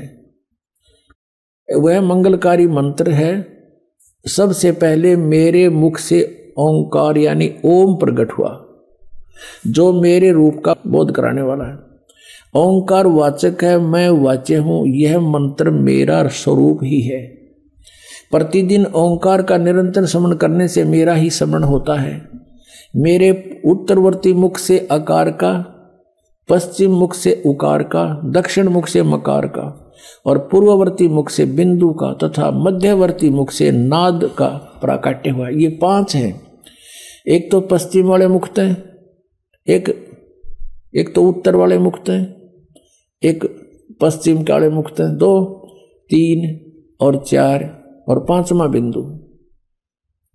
ये मध्य तथा उत्तर वाले मुख से बिंदु और ये 5वां ये नाद।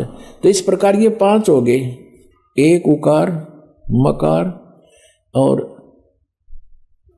आकार, आकार, मकार, उकार और मकार और बिंदु और नाद, ये 5 हो गए। इस प्रकार 5 अवयवों से युक्त ओंकार का विस्तार हुआ। इन सभी अवयवों से एकीभूत होकर यह प्रणव ओम नामक एक अक्षर हो गया और ये मेरा मंत्र है। ये कहता ये मेरा मंत्र है, ओम एक अक्षर। ये ब्रह्मा विष्णु महेश से अलग है, ये काल ब्रह्म बोल रहा है शिव रूप में खड़ा होकर के। इन्होंने ये नीचे लिखा है कि ओम नमः शिवाय, ये 5 अक्षर का मंत्र है। ये गलत लिखा है, मूल संस्कृत में कहीं नहीं है। अब हमने ये देखना कि ये जो ओंकार नाम जिसका ओम मंत्र है, ये ब्रह्म है, ये ब्रह्मा विष्णु महेश से अलग है। ये कृष्ण के अंदर प्रवेश करके श्री कृष्ण में बोल रहा है गीता जी को। ये यहां भी ये करा मेरा एक ओम मंत्र है। अब इससे ये स्पष्ट हो गया कि गीता जी का ज्ञान ये काल बोल रहा है और श्री कृष्ण में प्रवेश होकर बोल रहा है और ये कह रहा है कि मेरा तो एक ओम अक्षर है। ओम इति एक अक्षरम ब्रह्म विवरण माम अनुसमरण यह प्रयाति तजन देहम सयाति परमाम गतिम। मुझ ब्रह्म का एक ओम अक्षर है, एक अक्षर है, नथिंग एल्स। तो इस प्रकार जो अन्य साधनाएं बताते हैं इस मंत्र को छोड़ के, कहते हैं गीता और भागवत पढ़े ना बुझ शब्द ठिकाने नु। गीता और भागवत पढ़े, गीता में कहीं लिखा हरे कृष्ण कृष्ण कृष्ण हरे राम लिख रखा कहीं? फिर गीता जी को पढ़ किस लिए रहे हो? और लोक वेद को आधार बनाए हुए अपना जीवन व्यर्थ कर रहे हो। हमने अपने पुण्य सदग्रंथों को पुनः संभालना पड़ेगा। ही गीता जी अध्याय नंबर 16 के श्लोक नंबर 23 और 24 में कति कंसेप्ट क्लियर कर दिया। शास्त्र विधि को त्याग कर जो मनमाना आचरण करते हैं उनको न तो सुख होता है, ना गति होती है, और ना उनको कोई सिद्धि यानी प्राप्त होती, क्योंकि सिद्धि हमें सतलोक लेके जाएगी। हमने उसको दुरुपयोग नहीं करना तो उसको कोई सिद्धि नहीं प्राप्त होती है। उसका कार्य जो उद्देश्य लेकर आया है वो सिद्ध नहीं हो पाता। और 24वें श्लोक में कहा, इससे तेरे लिए अर्जुन कर्तव्य और अकर्तव्य की व्यवस्था में शास्त्र ही प्रमाण है। किसी की दंत कथा पर मत विश्वास करना, जो सदग्रंथों में लिखा वही मानना। आज पुण्यात्मा जो हमारे सदग्रंथ बता रहे हैं, हमने इस अनुसार साधना करनी पड़ेगी। अब हमारे सदग्रंथ क्या बताते हैं? परमात्मा कहते हैं सबसे पहले हमें कंप्लीट जो संपूर्ण ध्यात्म ज्ञान से परिचित होना पड़ेगा और तत्ब्रह्म से परिचित होना पड़ेगा। वो कौन है, कैसा है और कहाँ रहता है। ऋग्वेद मंडल नंबर 9 सूक्त नंबर 86 के मंत्र 26-27 में, ऋग्वेद मंडल नंबर 9 सूक्त 82 के मंत्र 1, 2, 3 में, ऋग्वेद मंडल नंबर 9 सूक्त 96 के मंत्र 16 से लेकर 20 तक, और भी अनेक स्थानों पर ऋग्वेद मंडल नंबर 9 सूक्त नंबर 1 और मंत्र नंबर 8, 9 में ये स्पष्ट किया हुआ परमात्मा कैसी लीला करता है। तो हमने सबसे पहले परमात्मा को पहचानना है कि वो परमात्मा कौन है और कैसी लीला करता है। आज से 600 वर्ष पहले परमेश्वर कबीर देव जी, वो परम अक्षर ब्रह्म, जैसा कि वो 3 सतिथि से अपनी लीला करता है, उनमें से जो एक लीला का जो उनका वे है, तरीका है, एक बालक रूप धारण करके प्रकट होते हैं। सन 1398 संवत 1455 और ज्येष्ठ सुदी पूर्णमासी यानी जेठ उत्तरते की पूर्णमासी, उस पूर्णमासी को, पूर्णिमा को परमात्मा सतलोक से चलकर गति करके आए और वहां प्रकट हुए। अपनात्मा साथ ही साथ आपको सदग्रंथों से परिचित कराना अनिवार्य है, दास का एक कर्तव्य बनता है। आपको शिक्षा इसलिए परमात्मा ने दिलाई है कि आप परमात्मा पहचान लो। न इस रोजी रोटी के लिए इस शिक्षा की कतई जरूरत नहीं थी। पहले हमारे पूर्वज थे अपना सिंपल वे से कच्ची झोपड़ी डालकर मकानों में गुजारा करते थे। 20-20, 10-10 पीढ़ी ऐसे पार होगी, निकल गए यहाँ से टाइम पास करके। और जब से ये शिक्षा मिली है हमें, इस भौतिक सुख तो गणा दिखा, पर दुख टेंशन बिना गिनती की होगी। अब इसको देना अनिवार्य था। नहीं, पहले परमात्मा ने ये विष आपके ऊपर नहीं आने दिया। अब इसलिए ये शिक्षा आपको इसको बहुत अच्छा मानते हैं, लेकिन अच्छा ये इस दृष्टिकोण से तो अच्छा है कि हम भगवान पहचान लेंगे अब बस, और बाकी डॉक्टर बन गए, इंजीनियर बन गए हैं, और कोई IAS IPS बन गए। ये तो पेट का रोड़ा सारा। इसके लिए इसकी जरूरत हमने नहीं थी। अपना 2 रोटी चाहिए थी आराम से, और सिंपल वे से रहता वो जीव सुखी है। इन कोई भी सुखी नहीं प्राणी, चाहे कितना या बड़ा अफसर हो, अधिकारी हो, चाहे मंत्री हो, चाहे मुख्यमंत्री हो, वो सुख नाम की चीज नहीं उनके पास। क्योंकि हमें पता नहीं, परमात्मा ने हमें बताया कि 21 ब्रह्मांड में सुख नाम की चीज नहीं है, कभी भूल लाग रही हो तुम्हारे। लेकिन ये शिक्षा जो मिली है, इसका उद्देश्य ये है कि हम भगवान पहचान लेंगे, अपना पीछा छुटवा लेंगे और वहां चले जाओगे जहां जरा और मरण नहीं होता, वहां वृद्धावस्था नहीं होती, वहां पर मृत्यु नहीं होती। तो फिर हम वही ना रहेंगे, यहाँ क्या करेंगे? यहाँ जो कितना सुखी है आपके पास, बच्चे भी हैं, संतान अच्छी है आपकी, और खूब यहाँ संसारिक भौतिक सुख भी है। कल मृत्यु हो जा, भक्ति बिना अगले दिन गधा बन गया, बता चाट उस ठाठ ने जो छोड़ के चला गया, क्या काम आया आपके? तो परमात्मा कहते हैं हम जब मृत्यु तो होगी होगी, ये परिवार भी आपके साथ नहीं जाएगा। ठीक है, इसमें रहते हुए बच्चों को भी इस मार्ग पर लगाओ, इसी सीढ़ी पर चढ़ा दे उनको भी, और आशा करे कि दोबारा यहाँ नहीं आएंगे। हे भगवान, सपने में भी नहीं सोचा फिर जन्म हो मेरा आया, फिर जन्म हो गया, या दुर्गति फिर शुरू है जो ई सफर कर रहे हो आप। ना जाने कब ये पूरा हो जा, कब छोड़ के जाना पड़ जा। ऐसे कैर में हम रह रहे हैं, कति निश्चिंत ठाठ बना रहे हैं, नाचे कूदे भंगड़े पावे ऐसे गंदे लोक में, और नाचन कूदन का गाने सुने, फिल्म देखे। ये कैसी रुचि बन जाती है आप लोगों की। फिर आपका छींट नहीं लाग रही इस ज्ञान की। आपने समझा नहीं इस परमात्मा क्या कहने आए थे हमारे लिए, तुम कहाँ पड़े हो और निकलो यहाँ से। फिर हमारा छींट नहीं लगी अभी, हमारे गहराई से जख्म बनना चाहिए अंदर शरीर में, आत्मा में, कि हम कहाँ रह रहे हैं। नानक साहब जी से पूछा था कि आप यहाँ हमेशा मायूस से रहते हो, तब उन्होंने कहा था भाई मायूस क्यों ना रहे, ना जाने यहाँ के बिजली पड़ जाए 1 मिनट में, ना जाने काल की कर डारे किस भी डर जा पासावे, और जिनाते सरते मौत खुड़कती उनानू केड़ा हंसावे। एक विवाह हुआ, विवाह की तैयारी थी, लड़के वाले नाचे कूदन डीजे ला रखे, बहुत मस्ता रखा। अगले दिन बारात जावे थी, 20 किलोमीटर गए थे अपने शहर से, वहां दुर्घटना होगी, दूल्हा भी मर गया और 5 और मर गए।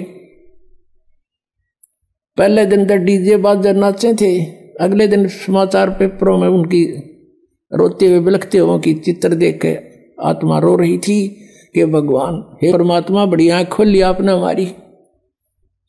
कहते ना जाने काल की कर डारे किस भी ढल जा पासावे, और जिनाते सरते मौत खुड़कती उन्होंने केड़ा हासावे। 1 सेकंड का भरोसा नहीं के बिजली गिर जा और यहाँ नाचे कूद फंड करे। तो बिना ज्ञान के नशे में आदमी ऐसी गलती कर सकता है। कबीर ये माया अटपटी सब गट आन अड़ी, और किस किस ने समझाऊं या कुएं भांग पड़ी। तो अब ये भांग को उतारने का एंटीबायोटिक कैप्सूल, ये प्रवचन और ये ज्ञान, ये मंत्र रूपी औषधि आपको कानों के माध्यम से प्रवेश की जा रही है। तो इससे जब पता चलेगा, अध्यात्म ज्ञान से परिचित होंगे, तब हम सफल होंगे। अब हमने ये देखना है कि वो परमात्मा जिसकी हम खोज कर रहे थे और जिसकी लीला हम कहाँ मानते थे, वेदों में, गीता जी में और पुराणों में, तो अब वही सदग्रंथ हम खुद पढ़ रहे हैं। अब हम खुद पढ़ रहे हैं और पढ़ कर अपने निर्णय कर रहे हैं, क्योंकि हमारे पास वो मास्टर की है, तो जिससे हम सब सदग्रंथों को समझ सकते हैं। वो हमारे पास कुंजी है, वो सृष्टि रचना जो परमात्मा ने स्वयं आकर बताई थी 600 वर्ष पहले, कि ऐसे ऐसे आप वहां रहा करते थे सतलोक में, वहां आपने गलती की थी, काल ने तप किया था, तुम उस पर आसक्त हो गए, भगवान से मन हट गया, इसके साथ आगे। और यहाँ फिर इसने तुम्हारे को दुखी इसलिए कर रखा है कि वो परमात्मा दुखी होगा जितना मैं इन न सताऊंगा। हमें जितना ये दुखी कर सकता उतना कर रहा है ये, और क्योंकि हम इसके नहीं हैं, हम अपने कबीर भगवान के बच्चे हैं। अब वो रोता है हमारे लिए, क्योंकि हम उसकी आत्मा है, गलती करके आ जरूर गए, लेकिन उसको भी दुख है। जैसे किसी की बेटी बिगड़ जा, लड़का बिगड़ गया, और नाला लड़के तो ब्याह कर दिया उस लड़की ने, फिर वो उसको तंग कर रहा है माता पिता के ऊपर क्या होकर, फिर वो माता पिता फिर भी रो रहे हैं, मेरी बेटी दुखी हो रही है, वो चैन से नहीं रह सकती। तो वही स्थिति हमारी यहाँ पर है। तो ये इतना दुखी कर रहा है आपको कि हालत कर रखी है आपकी, जीना छोड़ रखा है। और हम फिर भी यही सोचते हैं कि ना ऐसा ही जीवन होगा, ये तो नरक भोग रहे हैं। चाहे यहाँ पर प्रधानमंत्री क्यों ना हो, 36 बीमारी पावेंगी, टेंशन 100 की 100, घर में कोई और बीमारी पैदा हो रही होगी, ना जाने क्या घटना घट रही। तो कहने का भाव ये है, हमने इस सारे दातम को समझना और फिर हमने उस भगवान को पहचानना है। और जिस परमात्मा के विषय में ये कहा जाता रहा है कि वेदों में उस भगवान का ज्ञान भरा पड़ा है, उसकी जानकारी है, वो क्या जानकारी वेदों में देखिएगा। ऋग्वेद मंडल नंबर 9 सूक्त नंबर 1, ये देखिएगा। प्रकाशक हैं सर्वदेशिक आर्य प्रतिनिधि सभा, महर्षि ध्यान भवन, रामलीला मैदान, नई दिल्ली से। मुद्रक Prince offset printers 1510 Pataudi house, Daryaganj, नई दिल्ली से। इसका 9वें मंडल का प्रथम सूक्त पढ़ेंगे। ये 9वां मंडल 9वां मंडल। अब यहां से थोड़ा सा ये देखना है कि इन्होंने, क्योंकि ये भगवान को निराकार मानते रहे, इसलिए आगे चल के थोड़ा सा इन्होंने गड़बड़ की है, उसको यहां से पहचाना जाएगा। 1 नंबर मंत्र है मंडल नंबर 9 के सूक्त नंबर 1 का मंत्र 1। इसमें लिखा है कि हे परमात्मन, ठीक, यानी परमात्मा की जानकारी है ये। ऋग्वेद मंडल नंबर 9 सूक्त 1 मंत्र अब 2 पढ़ रहे हैं। इसमें लिखा कि हे परमात्मन आप, ठीक, और फिर तीसरे में हे परमात्मन आप, परमात्मन आप, चौथे में हे परमात्मन आप, यानी परमात्मा की महिमा चल रही है, और 5वें में हे परमात्मन आप तुमको, और फिर अब 6ठे में हे परमात्मन आप। अब 7वें में गड़बड़ होगी, इनके मुश्किल होगी, आगे तो भगवान को साकार लिखा है, अब 7वें में लिखना शुरू कर दिया उस पुरुष को, पुरुष को गड़बड़ करनी शुरू कर दी ना। अब 8वें में फिर लिख दिया उस पुरुष को, यहां लिखना था उस परमेश्वर को। अब थोड़ा सा ये कंसेप्ट फिर क्लियर करना पड़ेगा। अब इन वेदों के अनुवाद करता महर्षि दयानंद और उनके अनुयायी हैं। अब महर्षि दयानंद के सिद्धांत को वो फाइनल मान कर चल रहे हैं कि भगवान निराकार है, और जो भी उसने लिखा है, जो भी मीनिंग दिए हैं, उसको वो सत्य मानकर उसके आदेश आधार से चलते हैं। अब देखिएगा, एक पुस्तक है महर्षि दयानंद द्वारा लिखी, ये है ओम, ये महर्षि दयानंद सरस्वती कृत ये पुस्तक है। ऋग्वेद आदि भाष्य भूमिका ये पुस्तक का नाम है, और ये कहाँ से छपी है? सर्वदेशी कार्य प्रतिनिधि सभा, महर्षि दयानंद भवन 3/5, आसफ अली रोड, दिल्ली 2 है, नई दिल्ली 2 से। ये देखिएगा, इसके ये सृष्टि विद्या विषय संक्षिप्त, ये एक विषय है इसका, ऋग्वेद आदि भाष्य भूमिका वही चल रही है। इसके पृष्ठ नंबर 125 पे इसने कंसेप्ट क्लियर कर दिया है, देखिएगा नीचे,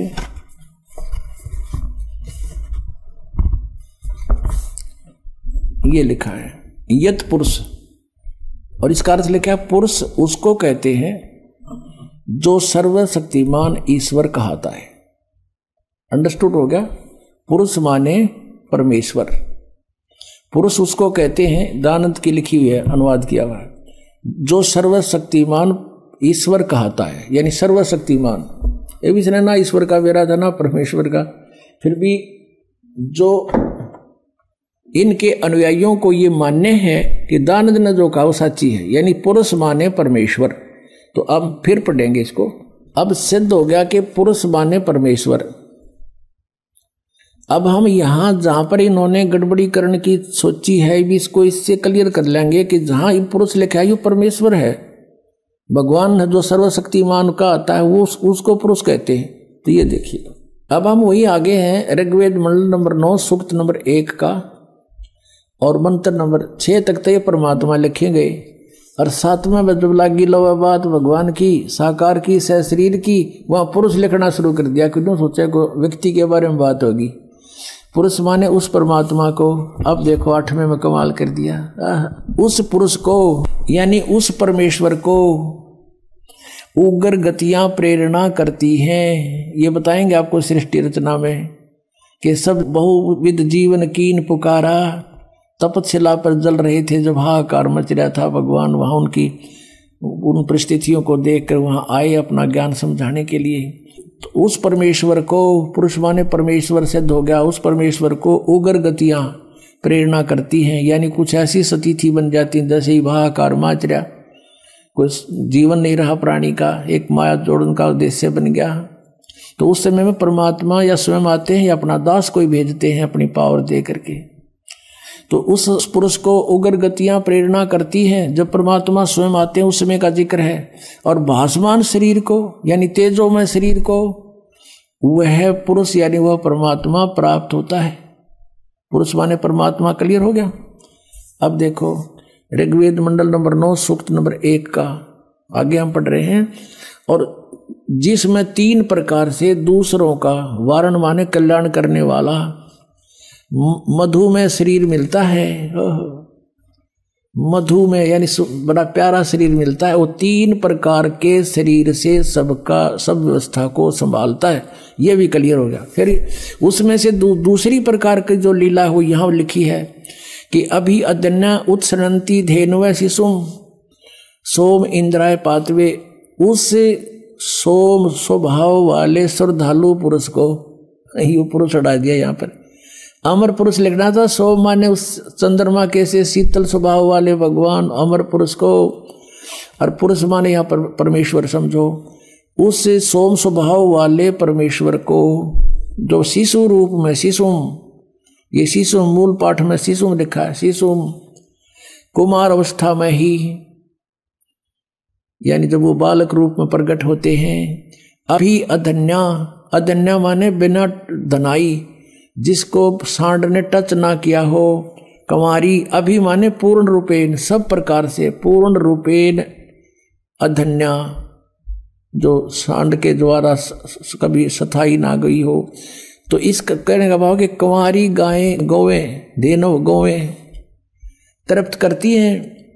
उनकी परवरिश की लीला इन कंवारी गायों के द्वारा होती है जब परमात्मा सी स्वरूप धारण करके आते हैं। ये तो बता दिया वेदों ने, और चारों वेदों में इसका रहकर प्रकरण है, बहुत कोई प्रसंग है इसके। अब इसमें कंसेप्ट क्लियर है, इसलिए एक ही दिखाते हैं, समय आने पर फिर और दिखाया करेंगे। अब वो सूक्ष्म वेद में लिखा है उस परमेश्वर ने जो लीला की थी आज से 600 वर्ष पहले, और उस समय क्या हुआ था ये देखिएगा। ये सूक्ष्म वेद है, इसमें दिखाते हैं आपको कि जब परमात्मा शिशु रूप धारण करके कमल के फूल पर लहर तारा नामक तालाब में प्रकट हुए, वहां पर एक अष्टानंद नाम के ऋषि साक्षी हैं इस बात के कि कोई ऊपर से तेज का गोला आया, और उसने देखा ऊपर वो नहा धोकर सुबह सुबह वक्त से उस तालाब पर एकांत स्थान पर प्राकृतिक शांति के अंदर बैठकर अपना साधना करने की चेष्टा कर रहा था।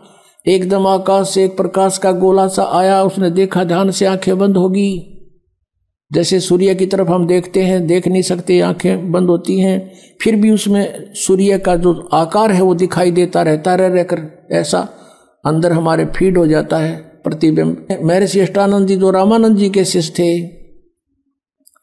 उसने जो उधर देखा वो सहन नहीं कर सका उस तेज को, आंखें बंद हुई तो उसमें क्या देखा है कि नवजात शिशु बालक का रूप दिखाई दे रहा, ऊपर से आ रहा है। दोबारा देखता है, आंखें खोलकर क्या देखा, वो प्रकाश एक कोने में लहर तारा तालाब में उसी में सिमट जाता है। वो उठकर चला जाता, अपने गुरु जी से प्रश्न करता है कि भगवान मैंने ऐसे ऐसे देखा। तो रामानंद जी कहते हैं कि बेटा ये कोई अवतार गण आते हैं ऊपर से, तब ये तारा सा टूटा करता है, कोई ऊपर से अवतार आए हैं और यहाँ किसी कोई देव आया होगा, किसी माँ से गर्भ लेगा और यहाँ अपनी लीला करेगा। तो इनको तो इतना ही पता है कि इनके भगवान माँ से जन्म लेते हैं, और वो स्वयंभू परमात्मा है, स्वयंभू, उसका कोई जन्म प्रदात करने वाला नहीं, स्वयंभू स्वयं प्रगट है, स्वयं ही वो प्रगट है, कोई इसका जन्मदाता नहीं है। उधर से नीरू नीमा नाम के 2 दंपति थे जुलाहे, वो स्नान करने के लिए वहां जाया करते थे। वो पहले ब्राह्मण थे, मुसलमानों ने उनको जबरदस्ती मुसलमान बना दिया था। वो भले ही मुसलमान बन गए थे लेकिन वो अपने आत्मा से भगवान शंकर को नहीं निकाल पाए थे, उन्हीं की अंदर से उसी की आराधना करते रहे। उस दिन भी उन्होंने यही कहा कि हे भगवान शिव जी, क्या हमारे लिए, उसकी पत्नी ने कहा क्या आपकी दासी के लिए आपके घर पे बच्चों की कमी पड़ गई, हमें भी एक खिलौना दे देते, हमारा भी जीवन आधार बन जाता। ऐसे करते हुए लहर तारा तालाब पर पहुंचे। वहां क्या देखा, नवजात शिशु कमल के फूल पर पाया, घर ले आए। 25 दिन के हो गए, ना जल पीवे ना दूध पीवे, और फले फूले ऐसे जैसे किलो दूध पीता हो बच्चा डेली, और स्वस्थ इतने। अब उसकी जो मुंह बोली माता नीमावा बहुत दुखी होगी, बहुत बुरी तरह रोने लगी। हे भगवान शिव जी, आपने या तो सुनना नहीं था या तो ये देना नहीं था, अब दे कर ले रहे हो भगवान, अब मैं नहीं जीऊंगी इस बालक बिना। ना जाने इस बच्चे ने मेरे पर क्या जादू कर दिया, मैं इसके बिना जीवित नहीं रह सकती। 25 दिन हो गए कुछ खाया नहीं, अब ये मरेगा साथ मरूंगी मैं, पक्का इरादा। तब परमात्मा ने प्रेरणा की, शिव भगवान को करे करावे साइया मन में लहर उठा। शिव जी एक साधु रूप बनाकर वहां प्रकट हो गए, क्योंकि वो शिव जी को याद करके रो रही थी। तो पूछा माई क्या बात है, क्यों रो रही है? सारी कथा बताई, सारी कहानी बताई कि एक दिन हृदय से पुकार की थी, 60 वर्ष की आयु होगी, संतान नहीं थी। एक दिन प्रार्थना की थी अपने शिव भगवान से, उन्होंने हमारी सुनी। एक लहर तारा तालाब के ऊपर कमल के फूल पर बालक दे दिया। अब ये बच्चा कुछ खा पी नहीं रहा है, 25 दिन का हो गया महात्मा जी। अब ये मरने वाला है, गेल मैं मरूंगी, इसके साथ मरूंगी दरिया में डूब के, ये मेरा अटल इरादा है। तब उसने कहा माई देखा तेरे बच्चे को, कहाँ है वो? लाई उठा के माई ने सोचा महाराज के चरणों में डाल देती हूँ। जो ही उसने चरणों में डालना चाहा, परमात्मा आकाश में उड़ गए और शिव जी के सिर के पैर लला करके यहाँ ऐसे आकाश में हवा में स्थिर हो गए। तब शिव जी ने ऐसे किया, शिव जी के हाथों में आ गए। फिर परमात्मा बोले कि इनको कहो एक कंवारी गाय ले आवें और उसके ऊपर आप हाथ रख दियो महात्मा जी, वह दूध दिया करेगी, वह दूध पीऊंगा मैं। 7 बार बोले बच्चे, 7 बार चर्चा करी विष्णु परमात्मा ने शिव जी से। और वो देख रही नीमा भी, नीरू भी आ गया। नीमा देख रही है, वो ये सोच रही है कि इस महात्मा में इसी करामात है, मेरा बेटा आकाश में उड़ा दिया, इसी महात्मा में ये करामात है। यूं बोल रहा है बच्चा 25 दिन का। अब कहते हैं जगत का पेख ना पेखा, धनी का नाम ना लेखा। वो सारी करामात उस साधु की मान रही है। जैसा भी आदेश था, शंकर भगवान ने कहा कि नीरू जा एक कुंवारी गाय ले और कोरा बर्तन ला, कुमार के साफ छोटा सा, वो ले आया। भगवान शिव जी ने उस पर कमर पर हाथ मार दिया। लंबे लंबे सतन हो गए, दूध अपने आप सर्वित हो गया, उन थनों में से निकलना धार बंद की। वो साफ पात्र जो लाए थे कुमार के घर से, वो नीचे रख दिया, पात्र भरते ही बंद हो गया। तो परमात्मा को दूध पिला गया, गट गट पी गए। अब ये लीला भगवान करता है, वेद बताते हैं और करी भगवान के इतिहास बताता है, उनकी लीला बताते हैं कि उन्होंने ऐसा किया। तो परमात्मा कौन फिर? वेद बताते हैं कि वो कुंवारी गायों का दूध पीता है। और पिया किसने? कृष्ण तला गाँव रखा करता, 200 200 400 400 ये थे, इन्होंने पिया, कुंवारी गाय का पिया। इनकी जीवनी में लिखा हो, ये दिखाते हैं। ये है कबीर सागर, ये परमात्मा की लीला लिखी है इसके अंदर। ये 5वां वेद है, सूक्ष्म वेद, खेमरा श्री कृष्ण दास प्रकाशन बंबई, ये वहां से प्रकाशित है। यहाँ प्रथम खंड कबीर पंथी भारत पथिक स्वामी युगलानंद बिहारी द्वारा परिष्कृत, यानी कबीर पंथियों का लिखा हुआ। दास ने अपनी तरफ से नहीं लिखा कुछ भी इसमें किसी में। यह मुद्रक एवं प्रकाशक है खेमरा श्री कृष्ण दास, अध्यक्ष श्री वेंकटेश्वर प्रेस, खेमरा श्री कृष्ण दास स्मारक बंबई, इतने। अब इस पे लिखा है ज्ञान सागर में, ये देखिएगा ज्ञान सागर के 74 पृष्ठ पे, ये 74 पृष्ठ है। इसमें कहते हैं सुन जुल्हा बन भयो आनंदा, जिमी चकोर पायो निश्चंदा। जैसे रात में चकोर पक्षी ने चांद दीख जा, कहते ऐसे बच्चा मिला तो इतनी खुशी हुई। ले सुत चले हर्ष मन की ना, तासो पुन अस बोल ही दीना। सुत काशी को ले चले लोग देखते आम, अन पानी बख्शे नहीं जुल्हा शोक जनाब। अब कुछ नहीं खावे, बालक लेकर आगे। तब जुल्हा मन कीन तिवाना, रामानंद सो कही उत्पाना। जैसे कोई बच्चे गड़बड़ हो जाए तो साधु संतों के पास जाके पूछते हैं हमारा बच्चा दूध नहीं पीता, कारण बताओ भगवान। महाराज जी तो मैं सुत पायो बड़ा गुणवंता, कारण कौन बखे नहीं संता। रामानंद से कहा कि महाराज जी हमारे बेटा बच्चा कुछ खा पी नहीं रहा, एक बालक मिला है मुझे कमल के फूल पर। रामानंद ध्यान तब धारा जुल्हा सो तब वचन उचारा, पूर्व जन्म तुम ब्राह्मण जाति, हरि सेवा की नी भली बाती। कुछ तुम सेवा हरि की चूका ता, तो भय जुल्ह का रूपा। प्रीति प्रभु गई तो लीना, ताते उद्यान में सुत तो दीना।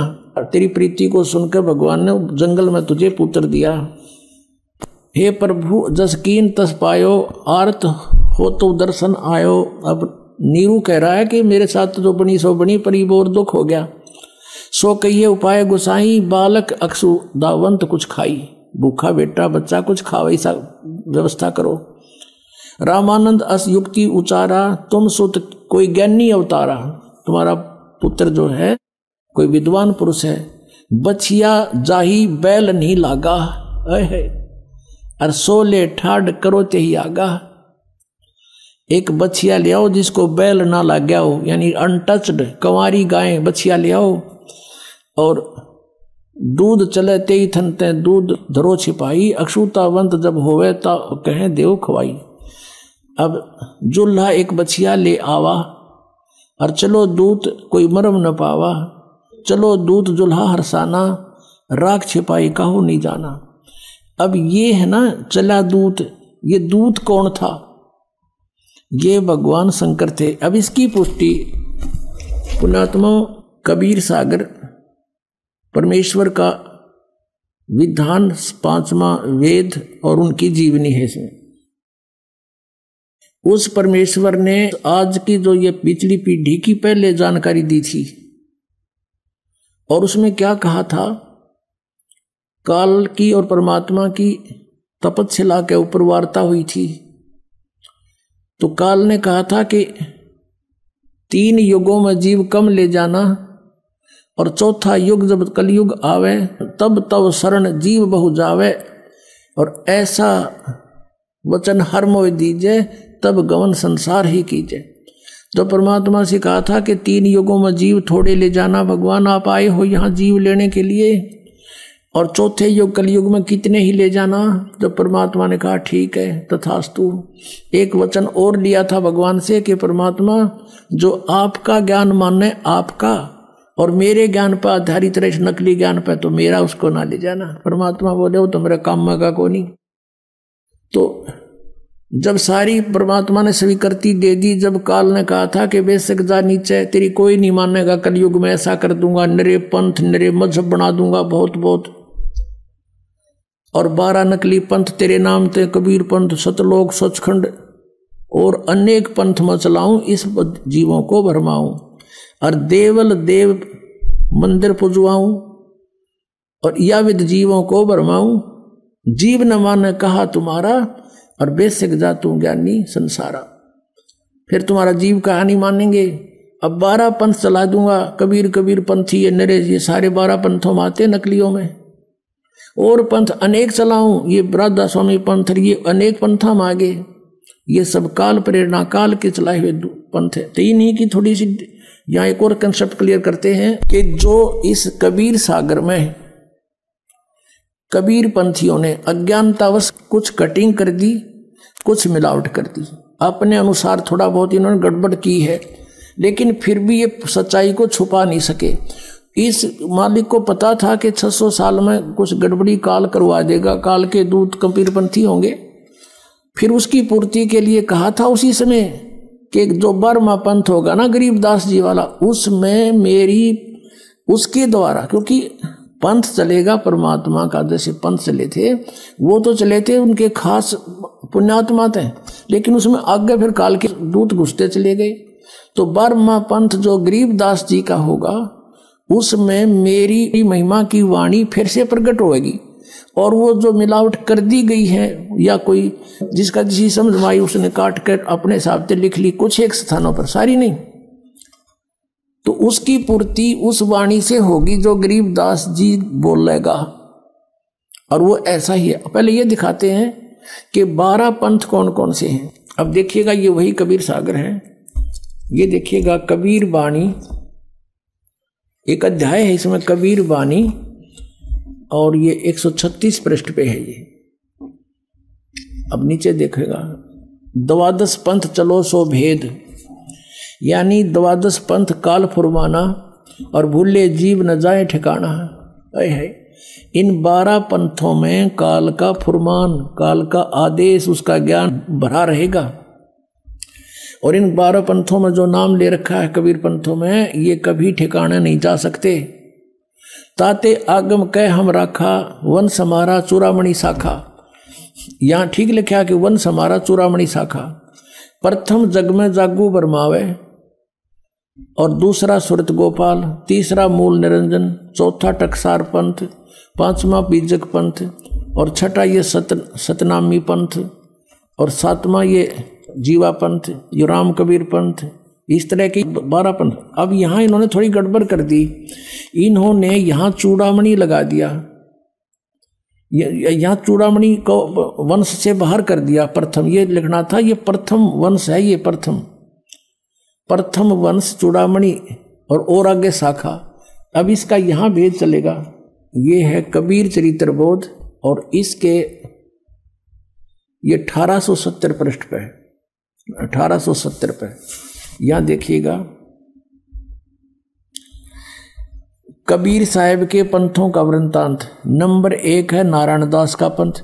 यहां इन्होंने ये नारायण दास पंथ गलत लिख दिया, क्योंकि नारायण दास तो कति कबीर से विमुक्त, कबीर जी से विमुक्त था, उसने तो ये स्वीकार ही नहीं किया था। यहां लिखना था प्रथम चूड़ामणि का पंथ, और दूसरा याज्ञोदास, तीसरा सूरत गोपाल, चौथा मूल निरंजन, पांचवा टकसारी पंथ, और छठा भगवान दास का पंथ, सतनामी सातवां, आठवां कमाली पंथ, ये कमाल का पंथ, कमालिये, ये कमालिये लिखना था। राम कबीर पंथ 9वां, परमधाम की वाणी 10वां, और 11वां जीवा पंथ, और 12वां गरीबदास पंथ। ये गरीबदास छुड़ानी वाले, उनका 12वां पंथ है ये। अब यहाँ क्लियर लिखा है, और आगे देखो इनकी वाणी में फिर कैसे लिखा है।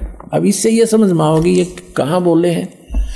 अब हम आ जाते हैं कबीर वाणी बोध सागर। कबीर वाणी 136 पृष्ठ पे, 12 पंथ चलो सो भेद। अब 12 पंथ काल फुरमाना, भूले जीव न जाए ठिकाना। ये कबीर परमेश्वर की वाणी है।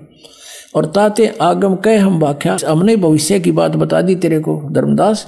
और वंश हमारा, ये प्रथम लिखना था, प्रथम हमारा चूड़ामणि शाखा, ये चूड़ामणि है प्रथम शाखा हमारी। यह उन्होंने वहाँ प्रथम लिख दिया, इन्होंने जग्गू लिख दिया दूसरा, ये प्रथम ये लिख होना चाहिए था, प्रथम ने जग्गू लिख दिया, जबकि यहाँ लिखना चाहिए था प्रथम, ये चूड़ामणि को प्रथम लिखना चाहिए था। जब पूरे होंगे 12, फिर भी हम इनकी जो अज्ञानता इन्होंने की है स्पष्ट है। ताते आगम कह हम राख्या, वंश हमारा चूड़ामणि शाखा, ये प्रथम समझो। अब प्रथम जागू, जैसे आपने देखा था यहाँ पर, क्योंकि ये पैरेलल चलेगा, जब समझ में आओगी, बहुत उलझावा है। प्रथम नारायण दास लिखा है ना, यहाँ लिखना था ये चूड़ामणि, और दूसरा जागू दास जागू, और तीसरा सूरत गोपाल, चौथा मूल निरंजन, टकसार का पंथ। अब ये याद रह जाएंगे आपके, दोबारा फिर दिखाऊंगा यहाँ पर। अब हम कबीर वाणी कबीर बोध सागर में आगे 136 पृष्ठ पे, ये प्रथम जागू लिख दिया इन्होंने, ये दूसरा जागू होना चाहिए था, और तीसरा सूरत गोपाल मूल निरंजन की, वही नो के नो, वहाँ क्लियर लिखा हुआ टकसार का भेद, ये बीजक पंथ, जीवा का पंथ बोले इसने। फिर है छठवां है सतनामी, फिर राम कबीर पंथ, ये ज्ञानी पंथ 10वां, और 11वां ये भेद परम धाम की वाणी, ये परम धाम की वाणी जो पंथ है ये 10वां है, ये 11वां, ये 10वां लिखा। अब 12वां संवत 1775 हुई, ये मिसप्रिंट हो रहा है यहाँ पर, संवत 1775 है, नहीं है 74 होना चाहिए। संवत 1774 में गरीबदास जी का जन्म है, ये 12वां पंथ गरीबदास पंथ है। संवत 1774 और सन 1717 में गरीबदास जी का जन्म हुआ था। और ता दिन प्रेम प्रगटे जग सोई, यानी गरीबदास जी के बाद कबीर साहब की फिर से महिमा हुई थोड़ी थोड़ी। आगे देखा, आज्ञा रहे ब्रह्म बोध लावे, कोली चमार सब के घर खावे, साख हमारी लेस जीव समझावे, असंख्यों जन्म ठोर नहीं पावे। ये 12वें पंथ प्रगट है वाणी, ये 12वें पंथ के विषय में बता रहे हैं कि मेरी महिमा की वाणी प्रगट फेर होएगी। 12वें पंथ 12वां पंथ गरीबदास पंथ, फिर देख लीजिए, ये है कबीर चरित्र बोध में, और 1870 पे कबीर साहब के 12 पंथों का ये 12वां पंथ गरीबदास पंथ है। अब 12वें पंथ का हम फिर आगे यहाँ पर 136-37 पर बोध सागर में, और कबीर वाणी चैप्टर पे। बर में पंथ प्रगट हुआ वाणी, हवे हवे होता ही हो। बर में पंथ प्रगट हुआ वाणी और शब्द हमारे का निर्णय ठानी। गरीबदास जी के द्वारा मेरी महिमा की वाणी, मेरी यथार्थ ज्ञान फिर से प्रकट करवाऊंगा। परमेश्वर कबीर जी ने गरीबदास जी में सारा ज्ञान फीड कर दिया, उन्होंने फिर बोला और लिपिबद्ध किया गया। अब कहते हैं बर में पंथ प्रगट हुआ वाणी, शब्द हमारे की निर्णय ठानी। हमारी वाणी को समझने की चेष्टा करेंगे गरीबदासी पंथ वाले, लेकिन समझ नहीं सकेंगे। अस्थिर घर का मर्म ना पावे, ये 12 पंथ हम ही को ध्यावे। अब गरीबदास पंथ तक भी परमात्मा ने बैन लगा दिया कि ये पार नहीं हो सकते। फिर कहते हैं बर में पंथ हम ही चल आवे। गरीबदास वाले पंथ में कहते आगे चल के हम ही आवेंगे और सब पंथ मिटा एक ही पंथ चलावें। क्लियर हो गया कि बर में पंथ में मेरी महिमा की वाणी प्रकट होगी। जो थोड़ी बहुत गड़बड़ कर गए हैं वो फिर सुचारू करवा दूंगा। और बर में पंथ में हम ही आवेंगे। अब परमात्मा नहीं आए तो दास को भेज दिया अपने को, लेकिन शक्ति उन्हीं की काम कर रही है। और सब पंथ मिटा एक ही पंथ चलावें। अब देख लेना कुछ दिनों में इस विश्व में एक ही पंथ रहेगा, एक ही भक्ति का मार्ग रहेगा। अब फिर क्या कहते हैं कि प्रथम चरण कलयुग निराणा, तब मगर मांडो मैदाना। धर्मराय से मांडो बाजी, तब दर बोधो पंडित काजी। अब कहते हैं प्रथम चरण जो होगा, 3 चरण बताए हैं, एक प्रथम एक लास्ट और ये मध्य का। तो प्रथम कलयुग में वहां से शुरू हुआ, परमात्मा मगर से सह शरीर गए थे, लाखों लोगों के व्यक्तियों की उपस्थिति में, ये प्रथम चरण था। अब यहां से समझ में आओगी कि 12वें पंथ में मेरी वाणी प्रकट होगी, सही ज्ञान उससे मिलेगा। अब यहां कहते 5505 तब ये शब्द होगा साचा। ओए कहते 5505 वर्ष जब कलयुग बीत जाएगा तब ये मेरी बात सच्ची होगी जो आज मैं बता रहा हूं तेरे को, कि हम प्रकट होंगे, सब ज्ञान सब पंथों को मिटा के एक पंथ चला देंगे। धर्मदास मोरी लाख दुहाई, ये मूल शब्द बार ना जाई, ये बार है। और पवित्र ज्ञान तुम जग में भाखो, मूल ज्ञान तुम गुप्त राखो। मूल ज्ञान जो बाहर पढ़ी, ये बिचली पीढ़ी वंश हंस नहीं तरही। 33 अरब ज्ञान हम बाख्या और मूल ज्ञान हमने गुप्त ही रखा। गोय माने गुप्त। मूल ज्ञान तुम तब तक छिपाई जब लग 12 पंथ बिटाई। अब ये 12 पंथों का नाश हो जाएगा क्योंकि उनके पास भक्ति का कुछ नहीं, उनकी विधि का पता। अब सच्चाई अब हम प्रकट करेंगे। अब यहां देखिएगा, ये कबीर बोध कबीर वाणी हम पढ़ रहे हैं, इसमें और कंसेप्ट क्लियर कर दिया। 134 पृष्ठ पे यहां लिखा है कि वंश प्रकार, प्रथम वंश उत्तम। ये चूड़ामणि जी हैं, ये प्रथम वंश तो उत्तम। दूसरा वंश अहंकारी, वो जागू। और तीसरा वंश प्रचंड। चौथा वंश बिरहे। 5वां वंश यह निंद्रा। और 6ठा वंश उदास। 7वां वंश ज्ञान चतुराई। और 8वां वंश 12 पंथ विरोध। 9वां पंथ वंश पूजा। और 10वें वंश प्रकाश। 11वें वंश पसारा। और 12वें वंश हवे प्रगट उजियारा। 12वें में गरीबदास जी 12वां पंथ हो गए। इनके द्वारा मेरी वाणी का 12वें वंश प्रगट हुए उजियारा। मेरी वाणी का यानी मेरी महिमा फिर से कुछ उजागर होएगी। और 13वें वंश मिटे सकल अंधियारा। ये दास इब 13वां वंश है उस परम पिता का। कहते हैं सारा अंधेरा मिट जाएगा, ईसा ज्ञान देगा, वो सब तरह से सेट कर देगा। 13वें वंश मिटे सकल अंधियारा। एती दगा काल की समाई, तत्बिंदु की टेक रह जाई। ये काल का इतनी दगा होगी फिर भी तत्व ज्ञान कहीं ना कहीं सदगर्तों में छुपा ही रह जाएगा। अब आपको जिसलिए सारा कुछ प्रकरण दिया है, जैसे आप जी ने ऋग्वेद मंडल नंबर 9 सूक्त नंबर 1 मंत्र 8-9 में स्पष्ट देख लिया कि उस परमेश्वर को उग्र गतियां प्रेरणा करती हैं और वो परमात्मा एक सुंदर शरीर को प्राप्त होता, भासमान शरीर को। और उसके 3 प्रकार का शरीर होता है, और जब उन 3 प्रकार के शरीरों में जो लीला करता है उनमें से एक में शिशु रूप धारण करके आता है, तब कुंवारी गाय से दूध पीता है। अब जैसा कबीर सागर में लिखा था तो वहां इसमें करेक्शन करने वालों ने उन्होंने सोचा कि रामानंद से ही जोड़ दिया कि उसने न्यू बता दी तुम कुंवारी गाय का दूध पिएगा, और आगे लिखा वो फिर दूध चला गया, वो दूध का प्रकरण काट दिया इन्होंने। फिर भी मालिक की दया से वो 2 पंक्ति रहेगी। अब गरीबदास जी ने वो निर्णय किया है, क्या, अब पढ़ के सुनाते हैं आपको।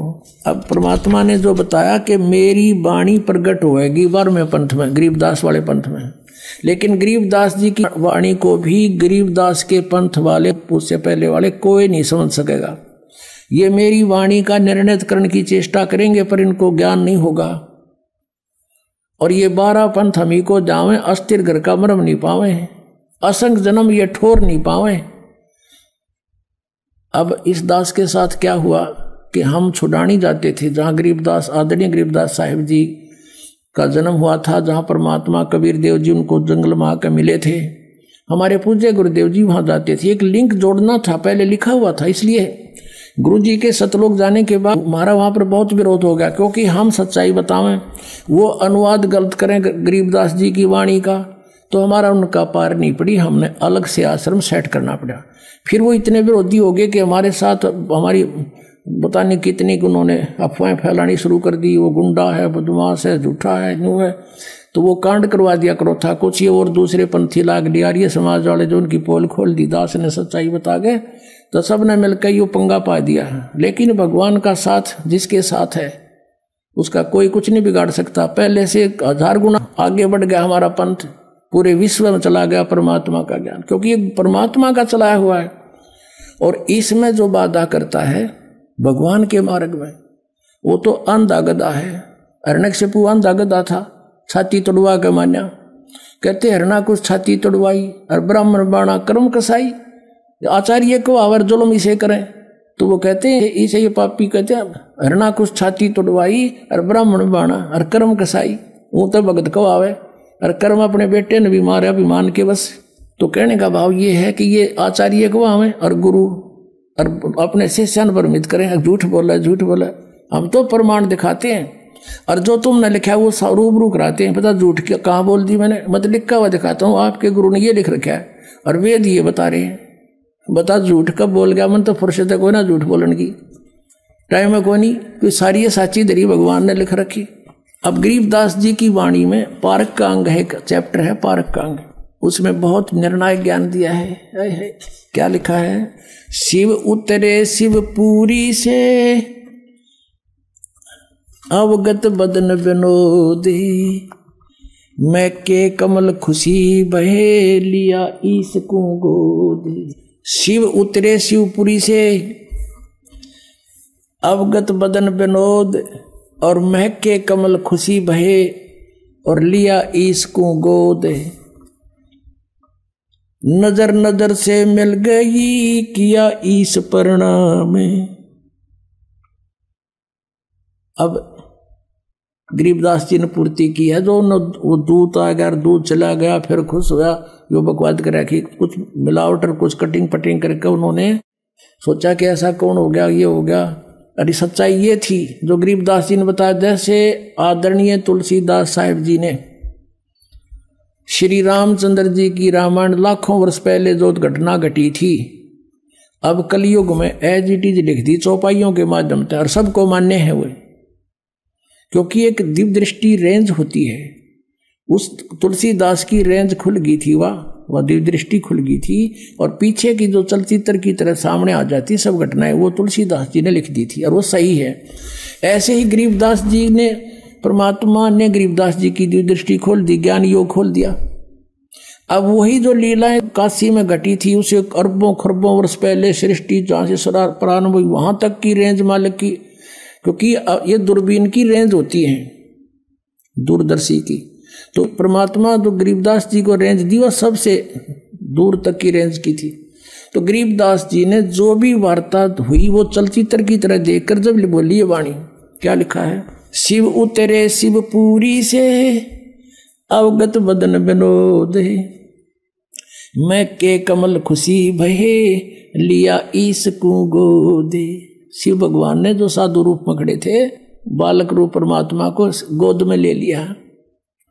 नजर नजर से मिल गई, किया ईस प्रणाम।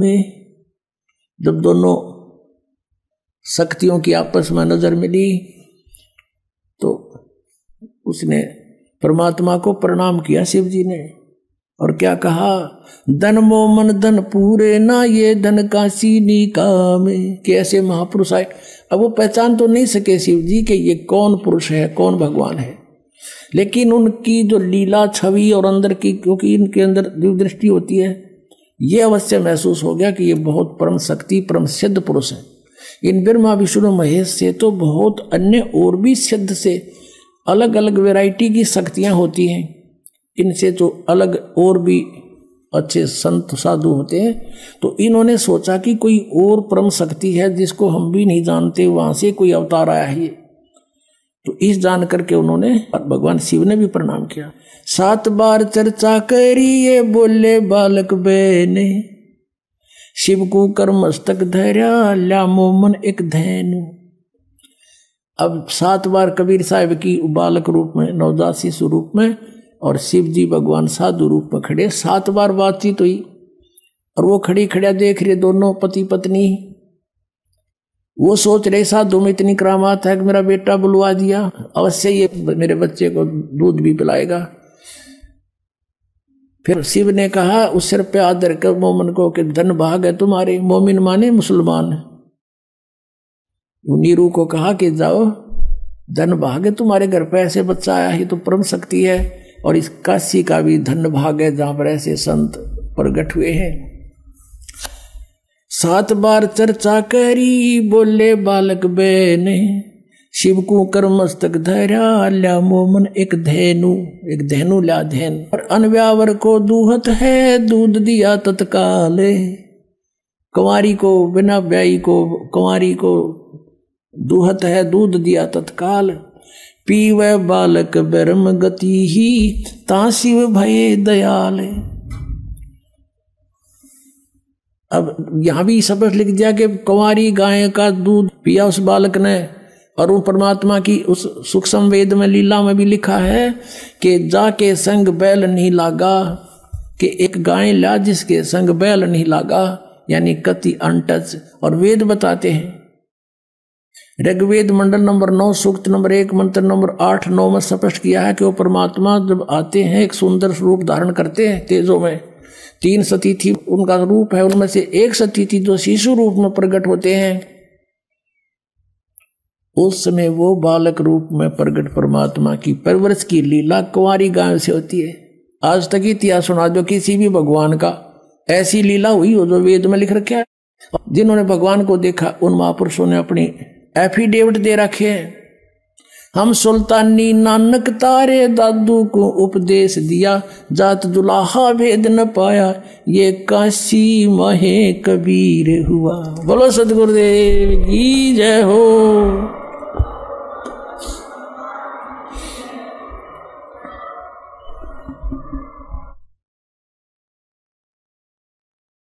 प्रेम पूर्वक प्रसाद लें, और जिन्होंने कल दर्शन कर लिए कृपा वो लाइन बना लगे। सत साहिब। आइए अब हम उन श्रद्धालुओं के अनुभव जानते हैं जो जगत गुरु तत्वदर्शी संत रामपाल जी महाराज जी से दीक्षा प्राप्त कर चुके हैं तथा उनके द्वारा बताए गए भक्ति मार्ग पर चल रहे हैं। नमस्कार सर। नमस्कार सर जी। क्या नाम है आपका? सुरेंद्र सिंह मेहरा नाम है सर। सुरेंद्र जी आप कहाँ से हैं? सर मैं उत्तराखंड के जिला नैनीताल से हूँ सर। सुरेंद्र जी, संत रामपाल जी महाराज से नाम दीक्षा आपने कब ली? सर 30 मई 2020 में मैंने नाम दीक्षा ली। सुरेंद्र जी, आपने क्या क्या भक्ति साधनाएं की हैं अभी तक? सर मैं बजरंगबली जी की भक्ति करता था और ब्रह्मा विष्णु महेश इन तीनों की भक्ति किया करता था, लेकिन उनसे कोई लाभ नहीं होता था। उसके बाद में फिर मैं धीरे धीरे एक बार फिर नास्तिक बनने लग गया। जब हमें फ़ायदा ही नहीं हो रहा तो हम इनकी भक्ति करके करें क्या, फ़ायदा क्या। तो मैं जब भी कहीं किसी भी मंदिर पे जाता, वहाँ पे पूजा पाठ करता, कोई फ़ायदा नहीं होता था। तो फिर क्या कारण बना कि आप संत रामपाल जी महाराज जी की शरण में आए? भगत जी, ऐसा हुआ, मैं मर्चेंट नेवी में इंजीनियरिंग पद पे छोटी से रैंक पे हूँ। तो सर वहाँ पे एक बार क्या हुआ, मेरे को हमारे वहाँ पे इंटरव्यू परीक्षाएं होती रहती हैं। तो उस परीक्षा में उसी दौरान तो मैं एक परीक्षा में ऐसा था 100 में से 100 नंबर लाने होते, उसमें से मैं 96 नंबर लेके आ गया था और 4 नंबर मैं नहीं ला पा रहा था। उसके लिए मैं पिछले 15-20 दिन से परेशान था, जिसमें मैं रात दिन परेशान था उस चीज़ के लिए कि यार कैसे करूं, क्या करूं। तो इसी बीच में मेरे पास लंच का टाइम था, उसमें आधे घंटे से ज़्यादा का टाइम था। तो उसमें देखा मैंने एक बच्चा इंटरव्यू दे रहा है, संत रामपाल जी महाराज जी के गुणगान गा रहा था। वो बता रहा था कि संत रामपाल जी महाराज जी से नाम दीक्षा लेने के बाद मेरे को ये फ़ायदा हुआ। तो मुझे ऐसा लगा कि अच्छा, अगर संत रामपाल जी महाराज जी अगर इतना फ़ायदा कर सकते हैं तो आप मेरे को भी ये फ़ायदा करवा के दिखाइए। तो ठीक है जी। तो उसके बाद फिर हम लंच करने के बाद फिर मैं अपनी ड्यूटी में चले गया। तो मेरा एक दोस्त है, वो मेरे से हमेशा झूठ बोलता था, हाँ भाई मेरा तो हो गया, मेरे पूरे क्वेश्चन हो गए, मैं पास हो गया। तो मैंने सोचा आज मैं भी झूठ बोलूँगा उसको कि भाई मेरा भी हो गया। तो उस दिन मैंने ऐसे ही किया, मैंने बोला भाई मेरा भी हो गया। तो उनने बोला ठीक है दिखा। तो जब उन कंप्यूटर पे सामने बैठे, उस पर अपना क्वेश्चन आंसर खोला, देखा तो उसमें मेरे 100 के 100%। तो मैं एकदम चौंक गया, एकदम शौक सा लगा, अरे ऐसा कैसे हो गया। तो उस टाइम पे मुझे ये ध्यान नहीं रहा कि मैंने थोड़ी देर पहले संत रामपाल जी महाराज जी से ये चीज़ बोला था कि ऐसा करके दिखाओ। तो फिर मुझे लगा ये कहीं ऐसा तो नहीं कि मैं कभी ध्यान कहीं और है या सपने में तो नहीं ये सब कर रहा हूँ। फिर उसके बाद मैं दोबारा गया, जल्दी से मैंने अपने हाथ में धोआ, फिर दीवार ऐसे छू के देखा कि मैं क्या, हाँ इसका मतलब मैं सही हूँ। फिर से दोबारा खोला, फिर से दोबारा देखा तो उसमें 100 के 100% नंबर आए हुए थे। तो वहाँ पर से मुझे संत रामपाल जी महाराज जी पे विश्वास हुआ। फिर उसके बाद फिर धीरे धीरे मैं इनका सत्संग सुनने लगा, तो मुझे काफ़ी अच्छा लगा। तो उसके बाद फिर धीरे धीरे मेरी इच्छा हुई परमात्मा से नाम लेने की, संत रामपाल जी महाराज जी से नाम दीक्षा ली। सुरेंद्र जी, संत रामपाल जी महाराज से नाम दीक्षा लेने से पहले ही आपको लाभ मिले, तो क्या संत रामपाल जी महाराज जी से नाम दीक्षा लेने के बाद भी आपको लाभ मिले? जी सर, बहुत से लाभ हुए। जैसे कि मैं पहले एक तो नशा करता था बहुत ज़्यादा, और बहुत ज़्यादा चेन स्मोकर कह सकते हैं, और बहुत ज़्यादा सिगरेट पिया करता था, जिसमें 15-20 हज़ार रुपये तो महीने का सिगरेट में सिर्फ खर्चा जाता था।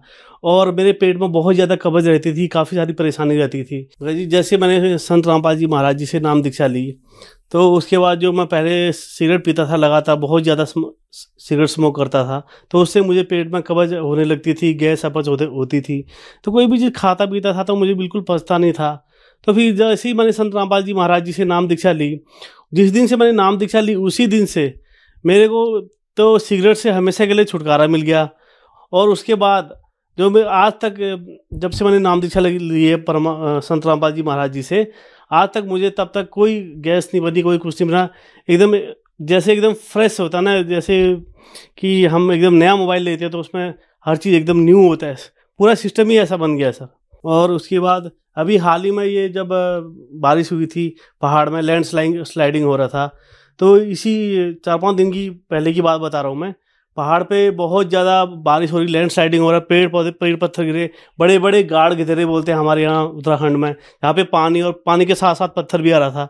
तो मैं उस बीच में मैं अकेला ही उस रास्ते पे चला था, जहाँ पे जैसे मेरे को ये फ़ायदा ये हुआ परमात्मा संत रामपाल जी महाराज जी से, जैसे उसको देख के तो अच्छे मतलब मैं डर के मारे मेरी हालत ख़राब होगी उसको झरने को देख के, उसको इतना पानी और इतने बड़े बड़े पत्थर। जैसे ही मेरी गाड़ी का पहिया, मेरी मोटरसाइकिल का पहिया उस पानी को टच करे तो पानी का स्पीड भी कम हो जाए, और वहाँ पर और जो बड़े बड़े पत्थर आ रहे थे वो पत्थर भी रुक जाएँ। तो ऐसे करके मैंने लगभग 160-165 किलोमीटर मैंने बाइक चला के अपना सफ़र सही सलामत संत रामपाल जी महाराज जी की आशीर्वाद से सही सलामत में अपने सफ़र को कामयाब किया। ये एक चीज़ और है, हमारे मर्चेंट नेवी में हर 5 साल बाद ये सरकार ने एक नियम बना रखा कि हमें अपने डॉक्यूमेंट अपडेट करना हुआ, और उसके बाद उसको अपडेट करने के साथ साथ अब गवर्नमेंट ने क्या कर दिया कि उसको हर साल रिन्यू आपको अपडेट करना है उसको। तो उसमें मैं लगभग एक महीना हो गया था, मैं उससे बहुत ज़्यादा परेशान हो गया था। ये मेरे इसमें आखिर क्या परेशानी हो रही, कुछ समझ में नहीं आ रहा था। तो मैंने संत रामपाल जी महाराज जी से प्रार्थना लगवाई। जैसे ही प्रार्थना लगवाई, वो हमारा प्रोसेस होता है इसका 14 से 15 दिन का, जो भी एग्ज़ाम होता है, प्रैक्टिकल होते हैं, सारे क्वेश्चन आंसर होते हैं, उसके बाद ही हमको सर्टिफिकेट दिया जाता है, वो भी जब हम इसमें पास होंगे। तो ये जो प्रोसेस था, जब मैंने संत रामपाल जी महाराज जी से प्रार्थना लगवाई, ये मेरा विदिन 2 दिन के अंदर पूरा कंप्लीट प्रोसेस पूरा कंप्लीट होके मेरे सर्टिफिकेट मेरे हाथ पे आ गए जी। ये मेरे को बहुत बड़ा फ़ायदा हुआ। और घर एक फ़ायदा और एक ये हुआ, मैं यहाँ पे हल्द्वानी के अंदर मैंने बड़े बड़े बिल्डर सब जगह चले गया, सब जगह कहीं पे ज़मीन देख रहा हूँ, कहीं पे विलास देख रहा हूँ, कहीं पे फ्लैट देख रहा हूँ, तो सब जगह गया। हर किसी से कोई कम बोलता है, कोई ज़्यादा बोलता है, रेट कहीं पर बात ही नहीं बनी थी कहीं पर। फिर से मैंने गुरु जी से, संत रामपाल जी महाराज जी से एक बार फिर से प्रार्थना लगाई। मैंने बोला संत रामपाल जी महाराज, मेरे को घर नहीं मिल पा रहा अच्छे से, मैं बहुत ज़्यादा परेशान हो गया हूँ। तो जैसे मैंने प्रार्थना लगाई उसके दूसरे दिन ही सीधे गया, अभी मेरा पूरा मेरे को फ्लैट मिल चुका है जिस विला को मैं ख़रीदने गया हूँ, और वहाँ पे मेरा पूरा काम प्रोसेस में है, पूरी तैयारी में है जी। तो भगत जी, मैं 70-80 लाख तक का लोन लेने के चक्कर में था, मुझे जो नहीं मिल पा रहा था, क्योंकि मकान बनाने विला खरीदने के लिए बहुत ज़्यादा अमाउंट चाहिए, तो वो चीज़ नहीं मिल पाया। उसके बाद जब मैंने संत रामपाल जी महाराज जी से प्रार्थना लगवाई तो मेरे को वो भी लोन भी पास हो गया मेरा। सर, संत रामपाल जी महाराज से नाम दीक्षा कैसे ली जा सकती है?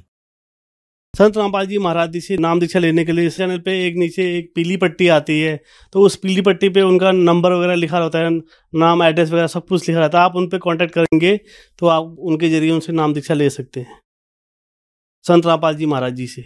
धन्यवाद सर। धन्यवाद सर साहब जी।